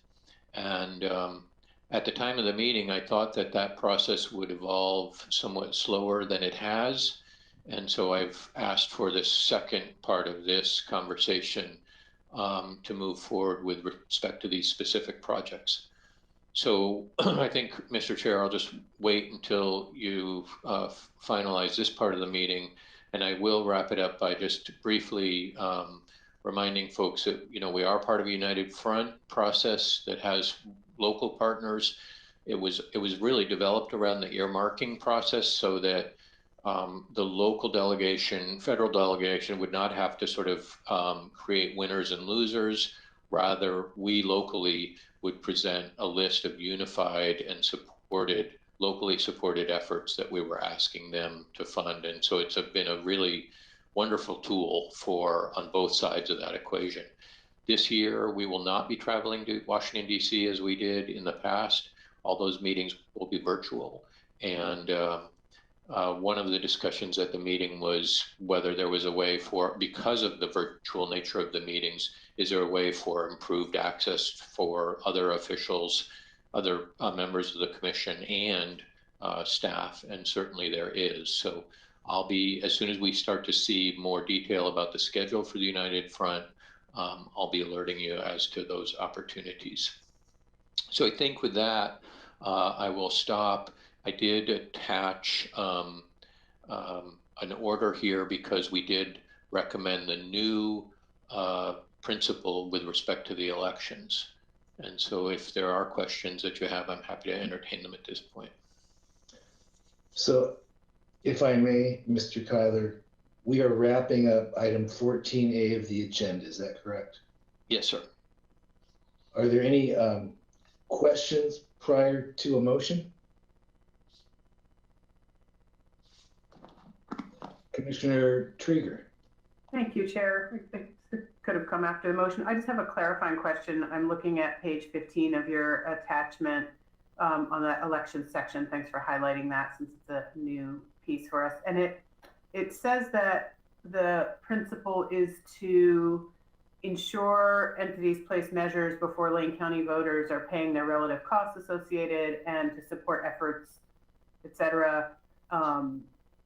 Basically create a voter pamphlet or create a means by which people have a public platform in advance of election day.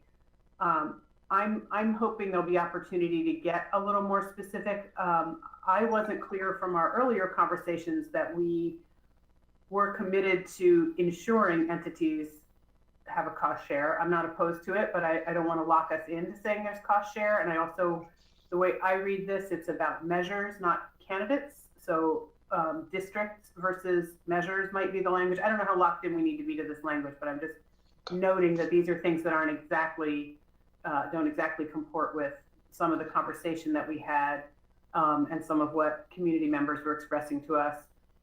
And on the second bullet about a public platform that voters can access in advance of election day does not specify that it will be a printed mailed one, but my assumption is this language doesn't preclude it being such a thing.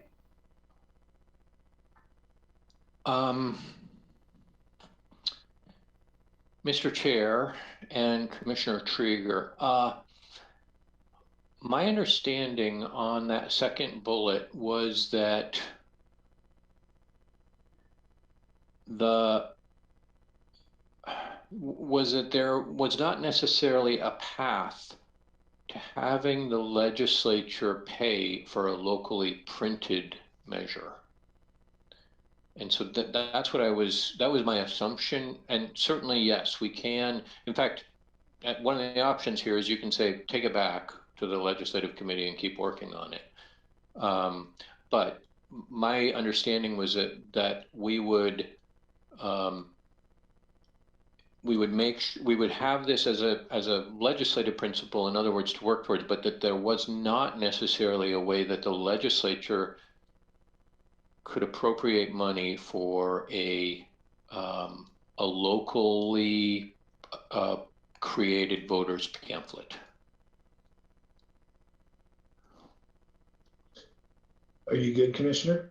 Well, and also I'm understanding this is our dynamic internal document, and so there's plenty of opportunity to have an iterative process around the language. I just wanted to make sure I wasn't being asked to support something that's locking us into anything where there might be a need or room to make some clarifications or expansions to it. Mr. Kyler, I believe that's correct. Is that correct? That is correct, Mr. Chair and Commissioner Trieger. I mean, as I indicated, I think, you know, what I would normally suggest when we start to think about future sessions is we develop legislative priorities, which are also part of this document, just on that next page. And those are really where you've said, okay, staff, go get that bill and let's get it written and let's lobby it through the section. This is not that at this point in time at any rate, because like I said, I think this came late enough in the session to at least to the scheduled meeting we had, where it would be very difficult to get a bill on its feet and moving at this late date. Sounds like, I'm sorry. No, I just thank you. I appreciate that. And I also recognize that there's maybe perhaps a two-pronged approach on this topic. One is a legislative approach and one is an operational approach for us. Correct. And I both want to recognize Commissioner Farr and also thank him for taking over during the interim. Thank you, sir. But go ahead. You owe me for that one, Mr. Chair. Big time publicly. Yes, sir. Commissioner Krieger, I was raising my hand to clarify exactly what you just stated, that our internal process is separate from this. The actual voters pamphlet discussion is a separate track from this slight, tiny addition to the legislative principles. So with that, Mr. Chair, Chair Burney, I would like to move passage of Order 210330-09 in the matter of adopting recommendations of the Lane County Legislative Committee, which encompasses the two highlighted bullet points at the end of the attached document. Is there a second? It has been moved by Commissioner Farr to approve Order 21-03-30-09. And that included how would you phrase that, Commissioner? Including the two bullet points? Chair, I think it's incumbent in the body of my motion that it covers the two bullet points. That's the only really recommendation. That's the only effect of this motion, is to add those two bullet points. Thank you. And it's been seconded by Commissioner Buck. Is there discussion to the motion? Commissioner Bozovich. I just want to clarify, does this also include the new revenue section? Mr. Chair and Commissioner Bozovich, it does not. I think the committee felt like it really had not had adequate time to fully explore those revenue principles. We certainly would love to have input on them. And, you know, my intent will be to bring them back after our April 10th meeting, but it could be longer than that. But you know, we had a good conversation about it at the meeting, at the meeting. Great. Just want to be clear on what I was voting on. Yep. I think that's a lot to ask. Are there any other questions or comments to the motion? Seeing none, order number 21-03-30-09 in the matter of adopting recommendations of the Lane County Legislative Committee has been made by Vice Chair Farr. It's been seconded by Commissioner Buck. All those in favor, please signify by saying aye. Aye. Aye. Opposed? Nay. Let the record show that this motion was unanimously approved, 5-0. Now, item 14B, order 21-03-30-10 in the matter of adopting recommendations of the Lane County Legislative Committee regarding congressionally directed spending, which we didn't know much of the last time there was a meeting. Mr. Kyler. Thank you, Mr. Chair. So commissioners, again, you know, it's been a long time since I've done this kind of work. When I started my career at Lane County, we were really at the tail end of earmarking. I think I managed maybe one set through the United Front process. It has all come, not all of it, but it has come back to me over the past couple of days about how this gets done. And it's important, I think, that we got this order in front of you because there will be some what's really necessary as part of these applications that I indicated in my previous presentation, that each member has the ability to recommend or ask for up to 10 projects. There's these forms that are required, and one of the elements of the form is can you write a letter of support from the entity, provide a letter of support from the entity requesting. So with this action, we should give the chair some flexibility with respect to being able to sign letters that will be necessary as we submit our packages to Congressman DeFazio. Now, there's a couple things I want to make clear before I really get into a description of the projects. One is that Congressman DeFazio has 10 projects that he can submit, and he's got the entire 4th Congressional District that will be submitting proposals. In our region, we have the United Front process that's sort of layered on top, which is that we really do try to seek consensus among our partners so that everybody has sort of a understanding that the project being asked for has some regional significance. This is all to say that we may not see any of these projects make it into the final list of projects that Congressman DeFazio requests, but hopefully we will. So that's just the caveat here. The other thing is, I'll give you a brief description. When in a normal process, which is sort of tough to say with Congress recently, but in a normal process, the Appropriations Committee has 12 subcommittees, and each subcommittee of the Appropriations Committee deals with different agencies and services of the federal government. So each one of those committees has different jurisdictions. And those committees are the ones that will assign specific earmarks to the programs under their control. So Congressman DeFazio will decide on 10, and then he will allocate them out over this network of 12 subcommittees and ask for them to be included in different programmatic streams of dollars. And those programmatic streams of dollars are sort of what drives whether an earmark fits or not. And so one of the other materials, in addition to the order that I provided to you here, has a column titled Subcommittee, and that's really what I was trying to get at, is we are trying to figure out where, as we design these applications, into which subcommittee will they go.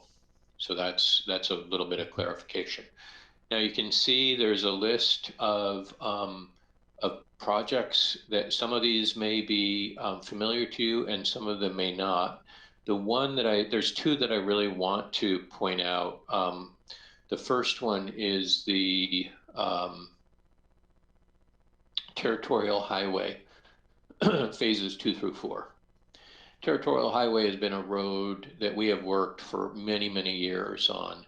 And I don't know how many times we tried to undertake a jurisdictional transfer with ODOT to get control of that road, but we finally were successful in actually getting it transferred as a result of the 2017 Jobs and Transportation Act, where the legislature essentially said to ODOT, you will transfer Territorial Highway to Lane County. It also said, Lane County, you will transfer Delta Highway to Oregon Department of Transportation. So that's how that occurred. But what it did was it really helped us to set up a better federal positioning for that highway, because in all of our previous applications for improvements to that roadway, we were not the owner. And so there were always a little bit of a hesitancy from the U.S. Department of Transportation because we didn't actually own the road. So we had we had applied for funding for improvements, but never were able to get those grants awarded. Now, the reason I'm bringing it up as a separate, as you may recall, what I suggested was that Congressman DeFazio's Transportation and Infrastructure Committee is writing a reauthorization of the Surface Transportation Board. he's accepting, or the committee is accepting, much larger earmarks than the annual budget appropriations process. And he's also asked for various sort of a certain form that these projects be delivered to him by. And so we are putting territorial into the mix for the surface transportation reauthorization bill, not the annual appropriations process. Now, the other one that I wanted to bring up is the emergency communications resiliency. We're also contemplating putting that one into the surface transportation milieu, because one of the earmarks that Congressman DeFazio got, I think it was in 2008, was called the Seven Counties Project. And the Seven Counties Project was designed to provide communications interoperability amongst counties in southwestern Oregon that were previously, due to the topography of our region, it was just there were just many problem areas, particularly even along I-5, where emergency communications just didn't occur. Congressman DeFazio got a bunch of money that enabled us and other counties to put up communications towers that were all interoperable. So our federal lobbyist suggested that we go ahead and try again with this particular ask, which is less about the Seven Counties Project and more about emergency communications infrastructure in both Highway 126 East, the McKenzie Canyon, and Highway 58, the Willamette Highway that provides connection to up to Oak Ridge. And we've sort of experienced, the Sheriff's Office has experienced regular sort of communications challenges within each of those canyons, both of which were exacerbated by A, the Holiday Farm Fire, and B, Snowmageddon from last winter. So we will be pitching that particular project into a couple of different potential funding pots. The other ones just came really about from sort of a variety of sources. As I indicated, the administrator has been talking about asking directors to elevate projects that they may think are important. And so some of these came from that process. Some of these came from projects that I was already aware of. And some are designed because of the nature of earmarking being somewhat unique opportunities for funding that we may have. The earmarking process may be the best shot at getting them funded.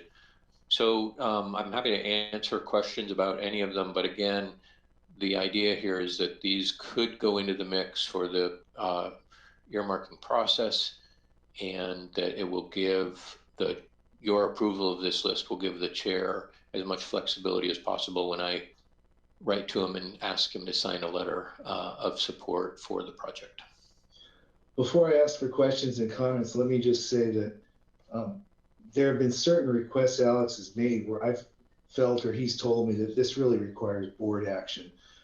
And so that's a part of why this is in front of us. Questions for Alex, comments?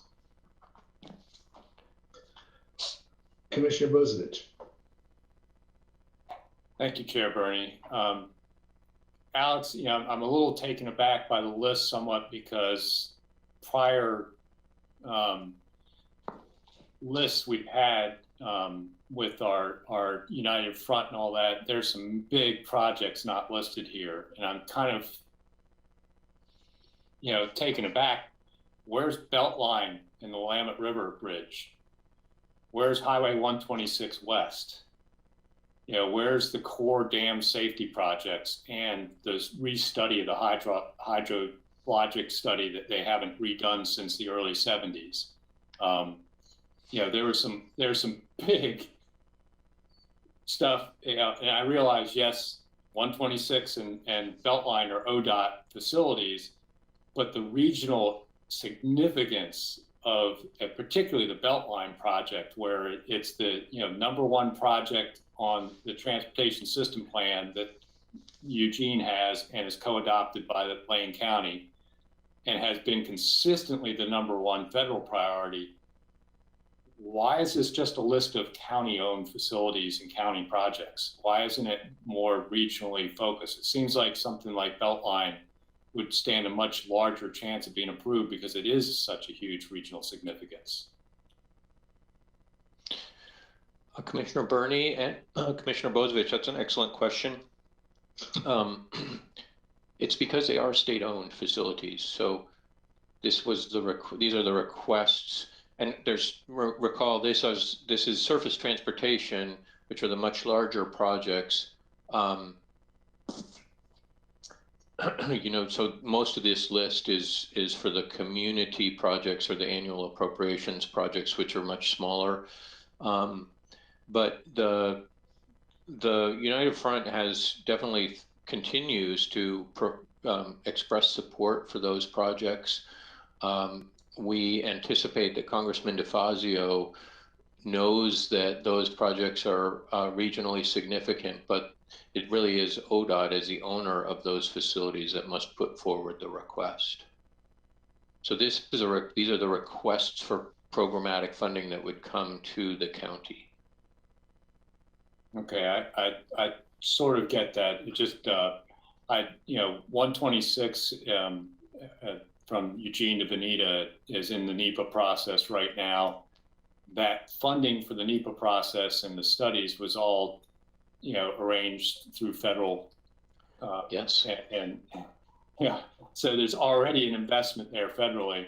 And one of the things the NEPA process has done is it's breaking that project down into phases and doable blocks instead of one great big $240 million block. And the first phase of that could probably include the connection of the West Eugene bike path system to Veneta, and the most dangerous portions of that system are the ones closest into Eugene as far as accident history goes. And that's the first phase. And it's like a $20 or $30 million chunk of money instead of a $240 million chunk. That's why. And I also know that the Beltline project has been broken into phases too, as we're seeing the first phase being done right now out there at Delta. Again, money appropriated, specifically. So I'm just hope we don't lose sight of that regional significance and the thing that the United Front folks all agreed were major projects we should be pushing for. And I'm also concerned, who owns the core stuff? But who gets the most impacted when they don't fill Fern Ridge Reservoir for the third summer in a row? They're already 2 feet behind. It's all the local businesses out in my area when it dries up halfway through the winter. And also our Richardson Park and Orchard Park docks and everything else that we lose revenue on, all because they haven't updated a hydrologic study since the 70s, with recent rainfall data. They don't need a whole lot of money to do that, but they just haven't done it. So those are the sort of things where it's like, there is no ODOT advocating for that. And the Corps is not advocating for that. So if we don't advocate for an earmark to get that sort of stuff done, and there are other reservoirs they're not filling adequately, we end up with blue-green algae outbreaks because they don't get them full enough, and we have impacts financially in other areas of the county, like Cottage Grove Lake and a few others. So I don't want to lose sight of those other projects just because we don't own the facility. Chair Burney, Chair Bozovich, I understand that. And in the, at least in our United Front effort, we can totally emphasize those things. We did have quite a bit of conversation with Smith Dawson about, in particular, Highway 126 West. And again, I think I just returned to that dynamic that we had with Territorial Highway, where getting funding for a road we actually don't own is a difficult process. Thank you, Commissioner. Commissioner Buck. Thank you, Chair. Overall, these are much needed projects and support all of them. I do have a question on if this is programmatic services. I saw a couple of things for LCSO. one of those projects that I thought would be really valuable for our area, and of course I'm hearing about it quite a bit when we have a ballot measure for the Marcola district, is the pairing of cahoots in our rural districts with some kind of patrol, expansion of patrol. It's absolutely a needed aspect for the county, and was wondering how, if at all, that could fit in with things like the items that are listed. Commissioner Burney and Commissioner Buck, I think, you know, in fact, Senator Wyden's cahoots bill made it into the American Rescue Plan. Not quite verbatim, but pretty close. I think that there will be some new opportunities for us to seek funding for a project like the one you describe. It was not forwarded to me as by the sheriff as one of the projects that he was recommending. But you're absolutely correct. There's a model there that exists in some other parts of the state. I think you're aware there's even a state measure that's also been sort of developed off of the cahoots model that we continue to monitor, and that may bring some new resources into the community as well. Thank you, Commissioner. Commissioner Farr. Thank you, and thank you for that question, Commissioner Buck. It is important, and the sheriff does talk about it quite frequently, about outreach services by behavioral health specialists, such as cahoots. But we also have SIUSLA outreach, which poses a problem, because when the outreach takes place, the respondents cannot act until a sheriff's deputy is in the region. So, you know, any request of that type really has to be coordinated with a request for additional patrol deputies who can help, you know, cahoots or SIUSLA outreach to respond. So I think speaking from discussions I've had with the sheriff, and we've all had with the sheriff, it's high on his list. So I think that that is something that we should keep drumming on. And thank you for bringing that up, Commissioner Buck. Yeah. I'm sorry, Alex, go ahead. And then. Well, I was going to add, and I think Chair Burney and Commissioner Farr, your comments reminded me. So the other thing, Commissioner Buck, is that, as you recall, I was talking about these various programming that each committee has. So there are certain kinds of funding streams or grant programs that outline eligibility.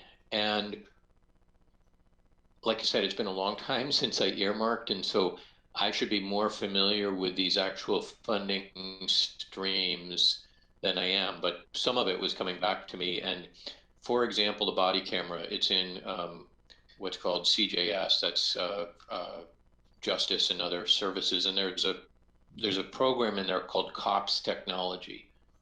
COPS also used to pay for our resident deputy program, and you know, but technology is a perfect fit for them. I'd have to ask our consultant, but I'm not sure there's a great fit for that sort of service that you're talking about, where you pair a public safety officer with a behavioral health specialist. It's not to say that it's not a great idea. It's just that it doesn't neatly fit into one of the categories that I've seen that would allow for funding to be requested from. And again, that was just part of the other sort of, you know, layer that I tried to develop this list based on. Like, okay, is it a good fit for that particular funding stream? And that's why you see like essentially those cameras is just well, whether it's a slam dunk or not, but it definitely fits within the criteria that was established for that particular funding stream. Are you good, Commissioner Farr? Thank you, Chair Burney. Yes, I'm ready for a motion whenever you're ready for it. Okay, well, actually, thank you very much. Commissioner Buck. Thank you. Just to follow up, I can understand if there's not an exact funding stream, and to Commissioner Farr's point, that's exactly why I was asking the question that I asked, because we can't have one without the other in rural districts. And so my ask would be if we can dig into that a little bit longer, because we need both. We need additional funding for the patrol to be paired with Cahoots. It has to be combined as a program. And looking at this model, I know around the nation with Wyden's addition into the American Rescue Plan, there is a lot of energy behind it. And I think that's something that we could leverage. Do any other commissioner, oh, I'm sorry, Alex, were you going to respond? Yeah, thank you. And Commissioner Burney and Commissioner Buck, and that's a perfect segue into, you know, when we are part of the United Front, typically we go to the Department of Justice. We have a lot of different staff available to us at that agency. And those are the exact kinds of conversations we really should be having, is to say, hey, understand, here's where we come from, rural Western Oregon. You know, we ask a lot of our sheriff, we will really want to stand up this very proven service. Tell us what you can about resources that might be available to us. And that's really where we get that direct sharing and that direct information. And hopefully we come back out of this year's trip with some answers to those kinds of questions. Are there any other questions or comments? Commissioner Bozovich. So a quick comment. We completely dropped any mention out of these priorities of the Goshen wastewater system. I mean, that was considered a regional priority for economic development, and also would be helpful to Short Mountain as far as trips up I-5 for liquid management from the landfill. So I kind of wonder why that's not in there. And just a real quick comment, I wish we could be consistent and label item D, a biogas, renewable natural gas study, not climate mitigation. Because down below, it's called renewable natural gas study with LTD, and up above, it's called climate mitigation. Yes. Okay. Commissioner Burney, Chair Burney, Commissioner Bozovich, if you note on the table, we do have the Dillard Road and I-5 interchange study. That's really, you know, that is the first step towards trying to gain better access to the Short Mountain landfill for a variety of users. And at least in my mind, that's always been part of the Goshen project, is trying to figure out how we can actually keep trucks off of Highway 99 and going right straight to the mountain. And you're right, they are named two different things on these documents, and I probably should have been consistent. The renewable natural gas study is still pretty tentative as a project, but I thought it was important because if nothing else, we might be able to get a meeting with the Department of Energy to further discuss that project. I will say that Goshen wastewater is certainly not off the table. It didn't fit very well for the surface transportation bill because it's not a transportation infrastructure project, and it doesn't fit very well within the community or the appropriation request because it's way too expensive for those kinds of requests. That said, I'm really eager and watching closely what happens with conversations around this infrastructure bill that the president keeps talking about, kind of a massive thing, and it might be the case where we see the surface transportation conversation sort of morph into an infrastructure conversation. If that happens, you bet that wastewater project that we've got down in Goshen, and along with a couple other wastewater projects around the county, we would love to be able to shove into that milieu. So it's really not off the radar screen. It's just, again, not a great fit for the particular things we're talking about today. I'll just say I agree with you that the Dillard interchange is a first step to getting a lot of things to happen out at Short Mountain, including the possibility of a mixed recycling center. You know, that Bernie and I both kind of envision happening out there as part of the waste management, trying to divert stuff out of the landfill. And I fully support the idea of the study with LTD on the renewable natural gas, and I can vote for it if it's named that. Let's put it that way, you know, because it makes sense to do it whether you think it's a climate strategy or not. It's just a good idea and a good use of resources.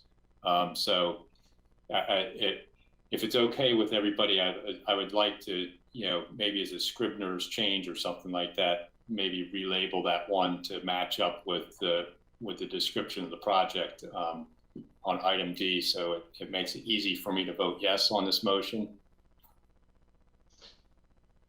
Well, you know, Commissioner, we're here to make it easy for you to vote yes. Are there any other comments or questions? Commissioner Buck. I would just like to respond to that particular request, because we're going to be working with an administration who's going to be doing a lot of work regarding climate and climate change strategies. We need to be able to use those terms on our board. It's not a dirty word. There is actual climate change happening in our community and in our nation, in our world. And I'm not willing to continually change our language here on our board to get around the fact that we are going to be using words like climate change. So just want to make sure that I share my feelings and thoughts about that with the board. Commissioner Bozovich.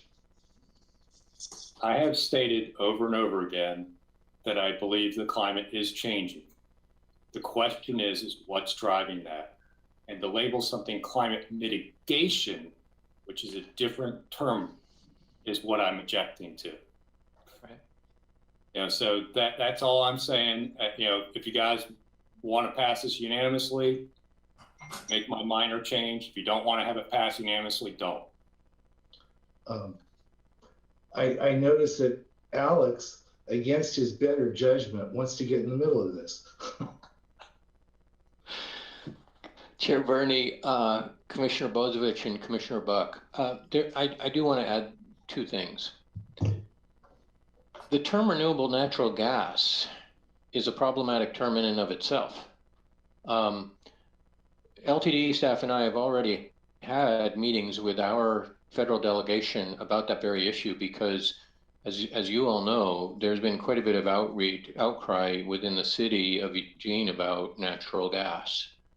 And we wanted to make sure that if we started talking about renewable natural gas, would we fall into that same dynamic where people who do not support natural gas extraction would also not support renewable natural gas?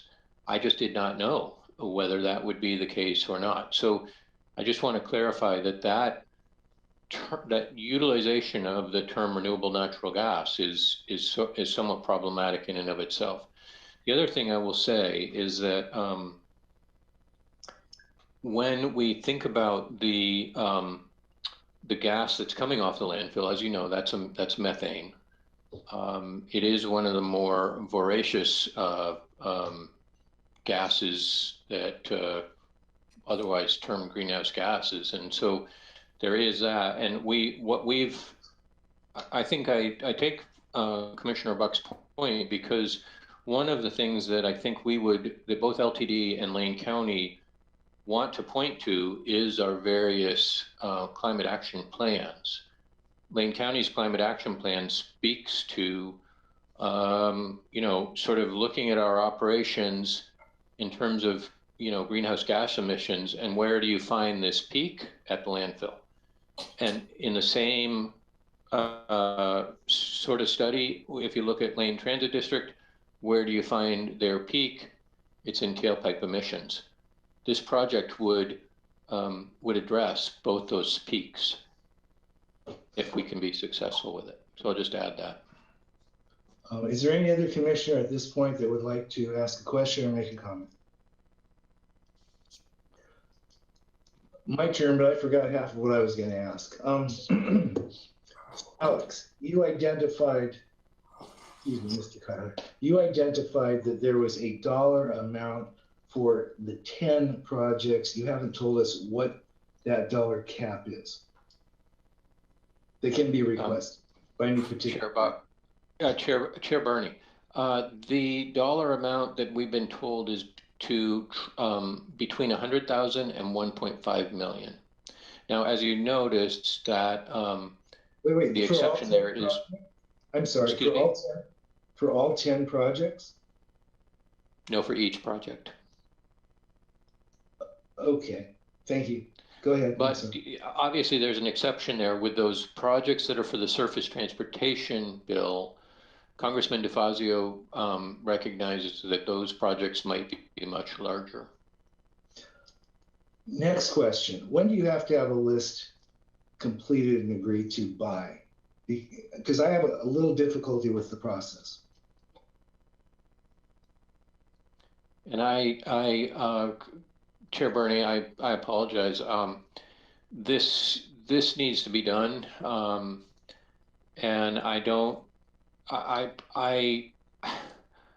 what I've seen are what we're trying to do is get these projects in particular in front of Congressman DeFazio before his deadlines, like by about a week. So what I've seen for these projects is dates, I want to say like April 9th. And so we're trying to get these in front of him because we're in his district with just a little bit more time to review. But we are getting, we are really getting down to the wire here with respect to the United Front trip and process. And I will say, this is a very difficult time of year for me. It always is, where I've got the legislature on one hand and the looming all the federal work at the exact same time. And so I found myself in this situation regularly. Yes, and this is not critical at all of the Herculean amount of work this time of the year requires. But I would like to say that it feels to me, and then of course I won't get in the way of this, but it feels to me like this is a somewhat of a behind closed doors process where there are public tax dollars involved. We've had no outreach to the public about what other infrastructure or other items they might want to see on a list. We're being given a list. We didn't have a lot of input on the list, and now we're being asked to approve it with very little time for discussion and debate. Am I incorrect with that? Chair Bernie, you're not incorrect. And note that this U.S. Senate has not even agreed to this process. So it came about rather quickly. If what my hope is that this is a return to more regular order with respect to earmarks, as again, we haven't seen these for 12 or 13 years. And certainly we could do better if we knew that this process is going to be established on an annual basis. No, I absolutely agree with that. Just a couple of more comments, if I may. One is, two things have come up in discussion. I'd just like to weigh in the what it's worth department. One is cahoots has come up. Let me just say that a very dear friend of mine who's a part of the leadership team of cahoots, this is a quote: "When the community has inadequate long-term mental health support, inadequate low barrier shelters, inadequate treatment options for the illness of substance abuse, etc., it becomes difficult, if not possible, to actually do cahoots."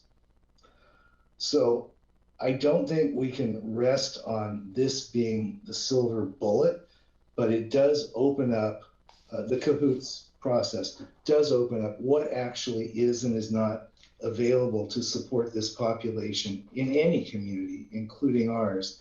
And sadly, obviously that's not a place for this. I'd also like to weigh in on this climate change discussion. I don't care if you call that house I'm looking at over there a donkey. If it's a house and it shelters people, then I'm for it. I have absolutely, I don't mind accommodating, but let me just say this body has approved a climate advisory committee. It's based on premises that climate change is in fact occurring. I understand and don't even need to get into the argument with Commissioner Bozovich about the origins or the reasons for it.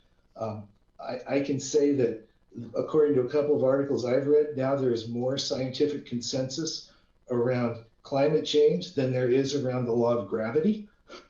So that's not the issue to me. The issue is simply how do we bring this whole group together to address the critical issues facing the residents of Lane County. So that for me, a name is a name. We have an infrastructure in place that's moving solidly on this. And I just wanted to weigh in with that. We'll have plenty of time to argue over this and that detail and to make decisions as a body and hopefully to generate more solid support amongst this board for those decisions. But my frustration is we got a list of projects we didn't have a lot of input on and you got no time. And that's just the way this feels to me.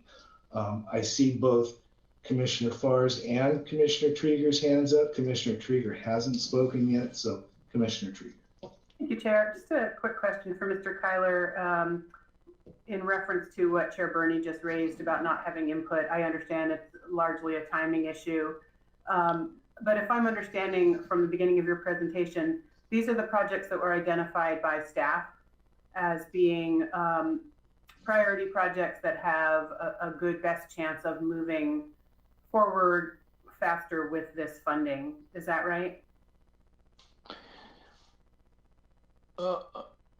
Commissioner Chair Burney and Commissioner Trieger, I sort of a combination of sources where I did reach out to directors directly. I was aware of what staff was putting forward to the the administrator's request for project identification as part of the American Rescue Plan.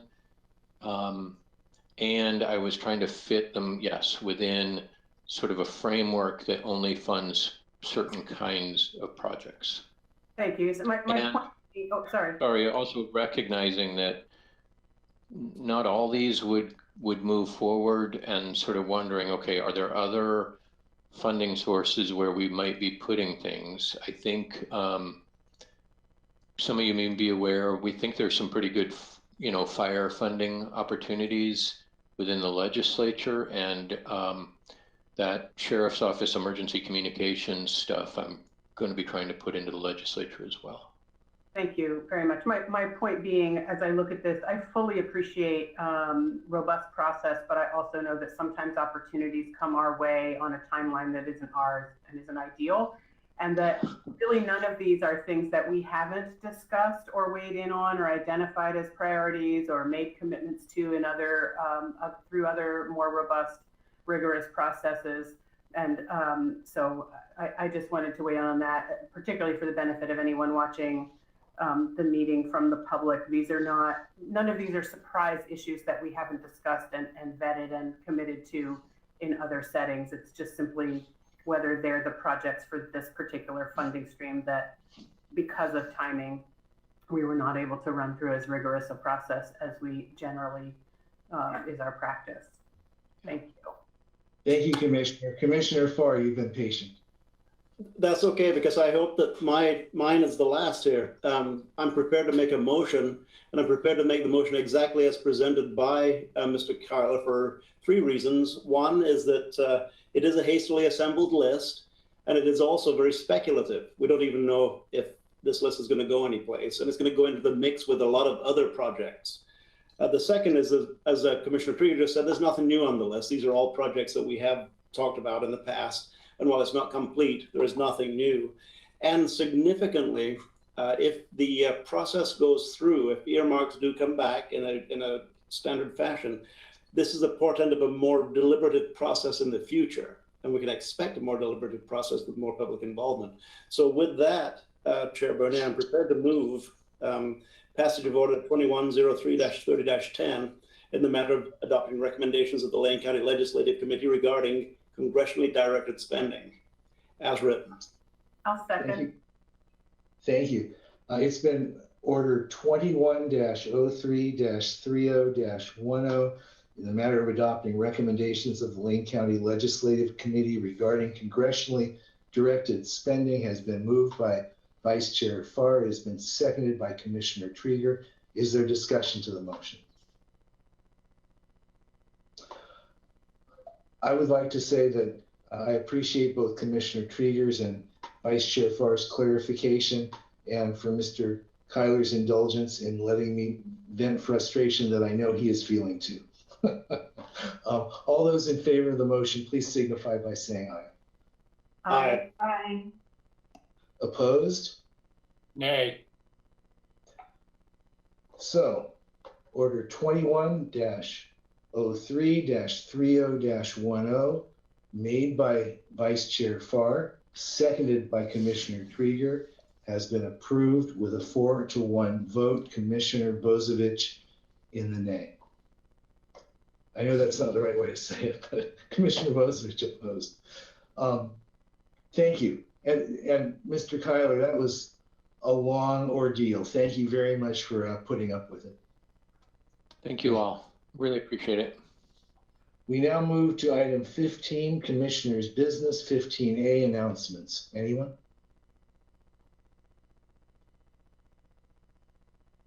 Commissioner Farr.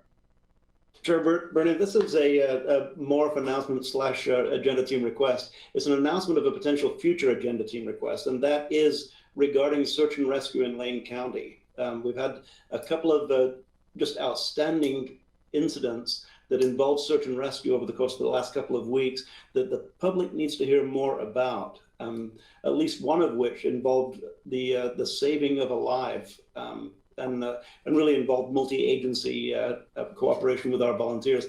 So I'm going to, at some point in the future, ask for a presentation by the sheriff on our search and rescue operations and its function. So that's a morphed item. So, thank you. Thank you, Commissioner. Are there any other announcements? Seeing none, this takes us to 15B, future board assignment requests.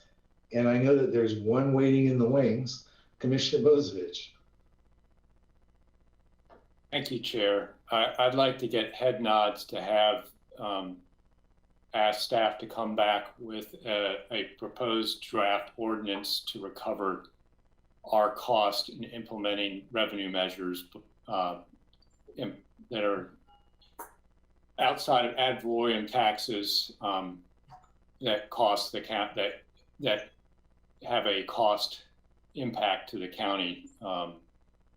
You know, basically what we talked about a couple weeks ago, we gave an opportunity for the city to work with us, and they basically said, no, I don't like the idea of my constituents in the city of Florence having their services reduced to pay for the cost of collecting a tax that supports the city of Eugene. You know, the cost is distributed across the entire county for the benefit of one locality. And I also don't like the precedent it sets that will allow any local government to implement a payroll tax that could cost the county future cost without having something in the prepared and ready to recoup that cost. Because if Florence chooses to do a payroll tax, the people in Cottage Grove shouldn't have their services reduced to pay for implementing that cost. So it's impossible to get a second to that. It's not a second. I'm asking for head nods to direct staff to come back with a draft ordinance. Okay. Is there any discussion regarding head nods, or do we just ask for head nods? Does anyone want to speak to this? I see you came on, Mr. Mokrahysky. Do you want to speak to this? No, I'm just here to monitor and report back. So I'll wait for, I mean, I think you need to get two other people that agree to that staff direction.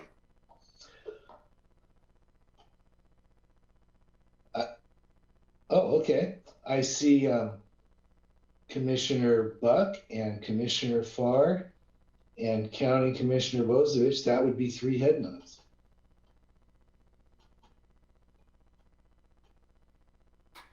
Thank you. Are there any other future board assignment requests? Commissioner Trieger. Thank you, Chair. And I'm not sure that this is an assignment request. It's just something I'd like to ask our county administrator about. As someone who's new, and as best as I can recall from tracking board meetings over the couple of years before I joined, there was conversation about adding evening public comment sessions to make things more accessible to the broader community to get more input. And then COVID hit, and that sort of changed everyone's life. Of course, you can still remotely dial in. Obviously, in theory, it should have made our meetings even more accessible, including during the day. As we saw this morning, somebody driving to work was able to call in and provide public comment. But we don't have a lot of people participating. So I'm not sure that this is an assignment so much as a question, but I'm also happy to make it an assignment, recognize there's only one more meeting before we have our next date that we'll have an evening public comment. But I would love us to have a conversation about how we are outreaching to community about this opportunity. What the, if we're meeting the goal, the practice was established before I joined the board, but if we're meeting that goal, I assume we're not, since we have very few and often no people participating, what we want to do about that as a body, and what the organization and each of us as commissioners representing a district and having communication with our constituents are doing to get that word out. Because I know we all get lots of emails individually and often as a board, but that's very different than the platform of providing public comment on the record in a meeting. So I would love to hear from our administrator what you advise we do to move forward to have either that conversation, or whether there's staff presentation to be made about what we're currently doing, or what. That's just an observation and a concern I have, that we're not engaging the community the best way we maybe could for that particular platform. Would you want me to respond, Chair? Do I have a choice? No, please. Yeah, of course you do. But I'm happy to respond, Commissioner Trieger. Yeah, we provide a public notice for those public comments, evening public comment sessions, in the same way that we do for each regular board meeting. So it's listed on our website and posted in all the places that we're required to for our public meetings. I think your comment about making sure the commissioners are outreaching, and certainly social media. So I think the commissioners are definitely the best outlet. We can do, if there are things you'd like for us to be doing via social media, Facebook, Twitter, Instagram accounts that the county has, or other specific outreach to various groups, we certainly can do that. It's I'll give you my opinion, is that the best way to engage to get residents engaged is for each of you as the elected representatives of for the county and of your various districts, to do that direct outreach, because you're the best known, you're individual people as opposed to an organization, right? Which is not a person, it's just a thing. So that's my suggestion. And then I will also say, in my time in local government, it's always a struggle.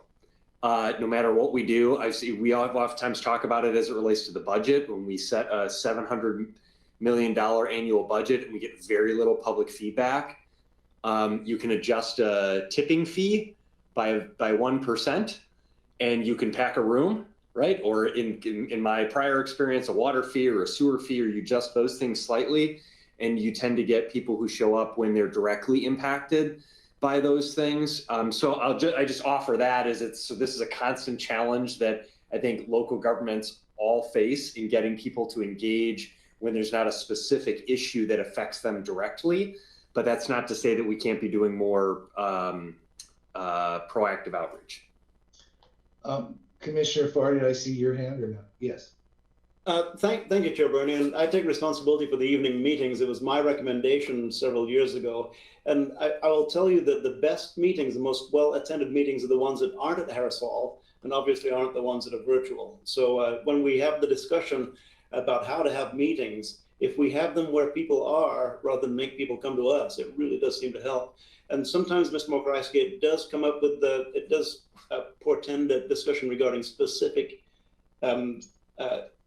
events or issues regarding wherever it is we're having the meeting, but that's not bad. That's a good thing. So I think if we do it in an outreach fashion, Commissioner Bozovic, you remember we've had them in the event center in Florence and always have a room full of people.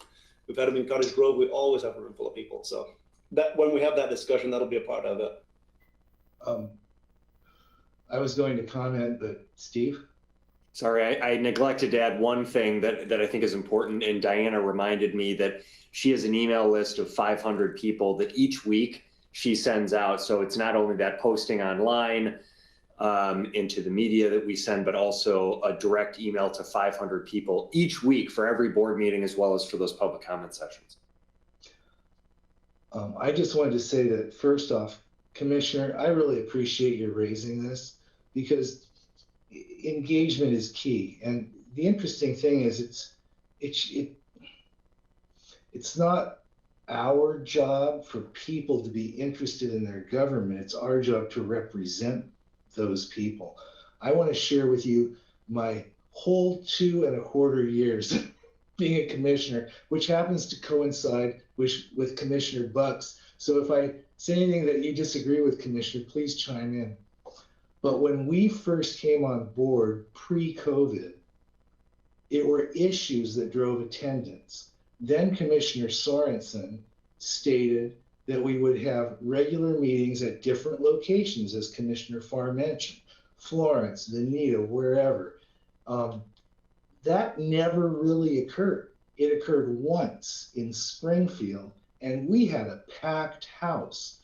And it was, do you remember that, Commissioner Farr? And not only it was packed, one, it was at a different location, and two, it was around an issue that was a very heated issue at that time. So I think, you know, I for what it's worth, and I've also seen or observed what appears to me, I don't really know, different commissioners sometimes will mobilize groups to come and speak to the board that represent what their opinion is on a particular issue.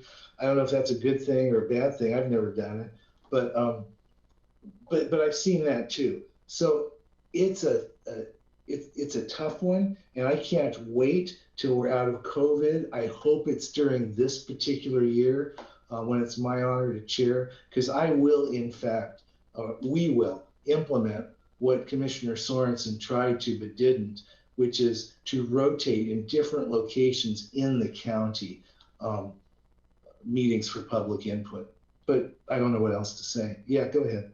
Thank you, Chair. I appreciate that. I look forward to that as well. I'll support that. I'll participate. And I'll even just add, you know, as someone who has done a lot of organizing at the community level and also attends a lot of the legislative town halls, I think it is incredibly important to take the meetings to outside of the downtown core in Harris Hall. But I think it's a culture issue of Harris Hall itself. So I think even considering some locations within the city, but at community centers and so on, where people feel like more like they're on their own turf rather than they're coming to our house, would also see some really different engagement. And so I'm fully in support. And so maybe I am making this an assignment for in the future, for later this summer, perhaps, for us to start thinking about and creating a plan for scheduling out rotating locations for our meetings and taking us out into the community. Yes, Commissioner, we're all looking forward to meeting outside of your district. Are there any other future board assignments? Seeing none, item 16 on the agenda. But by the way, I forgive my sense of humor. We all agree with you, Commissioner Trieger. We can't wait to get out there. This is frustrating. Review of assignments, Mr. Mokrowski. So I'm clear on the first one, which is that staff will bring back a draft ordinance requiring taxing districts to pay the administrative costs for collecting taxes and fees for non-ad valorem taxes. The second one, I'm not clear exactly on what if it was an assignment related to the public comment sessions, if it got head nods, and if there was a desire to come back with a discussion with the board, because I do think that we probably would want to you'd want to hear from staff about if that is an assignment, you want to hear from staff about the logistics involved in the cost and logistics involved, because we'd have to record the meetings, and so we'd have to get Metro and the setup time and all those kind of things, and then get some further direction for you on what you would like to see. So I'm just not clear if that's an assignment and what the assignment is.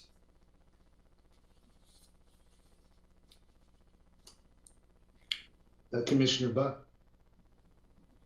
This is really Commissioner Traeger's assignment, but from what I gathered, basically it would make sense for it to be a report back from you as the administrator, because we did have this discussion when we first started a couple of years ago.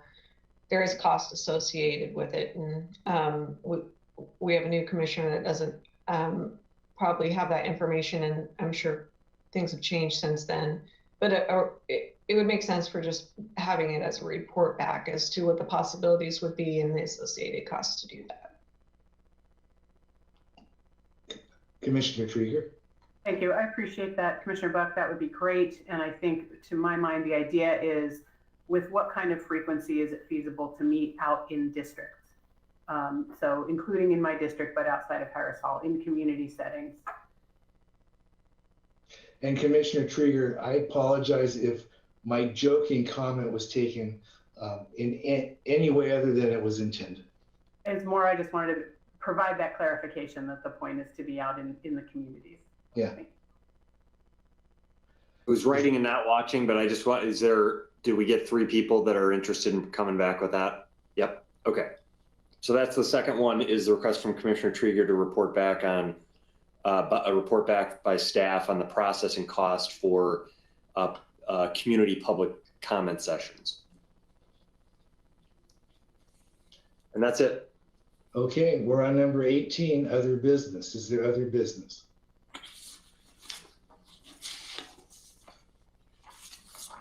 Seeing none, we will now take a recess and reconvene tomorrow morning at 9 a.m. Thank you all.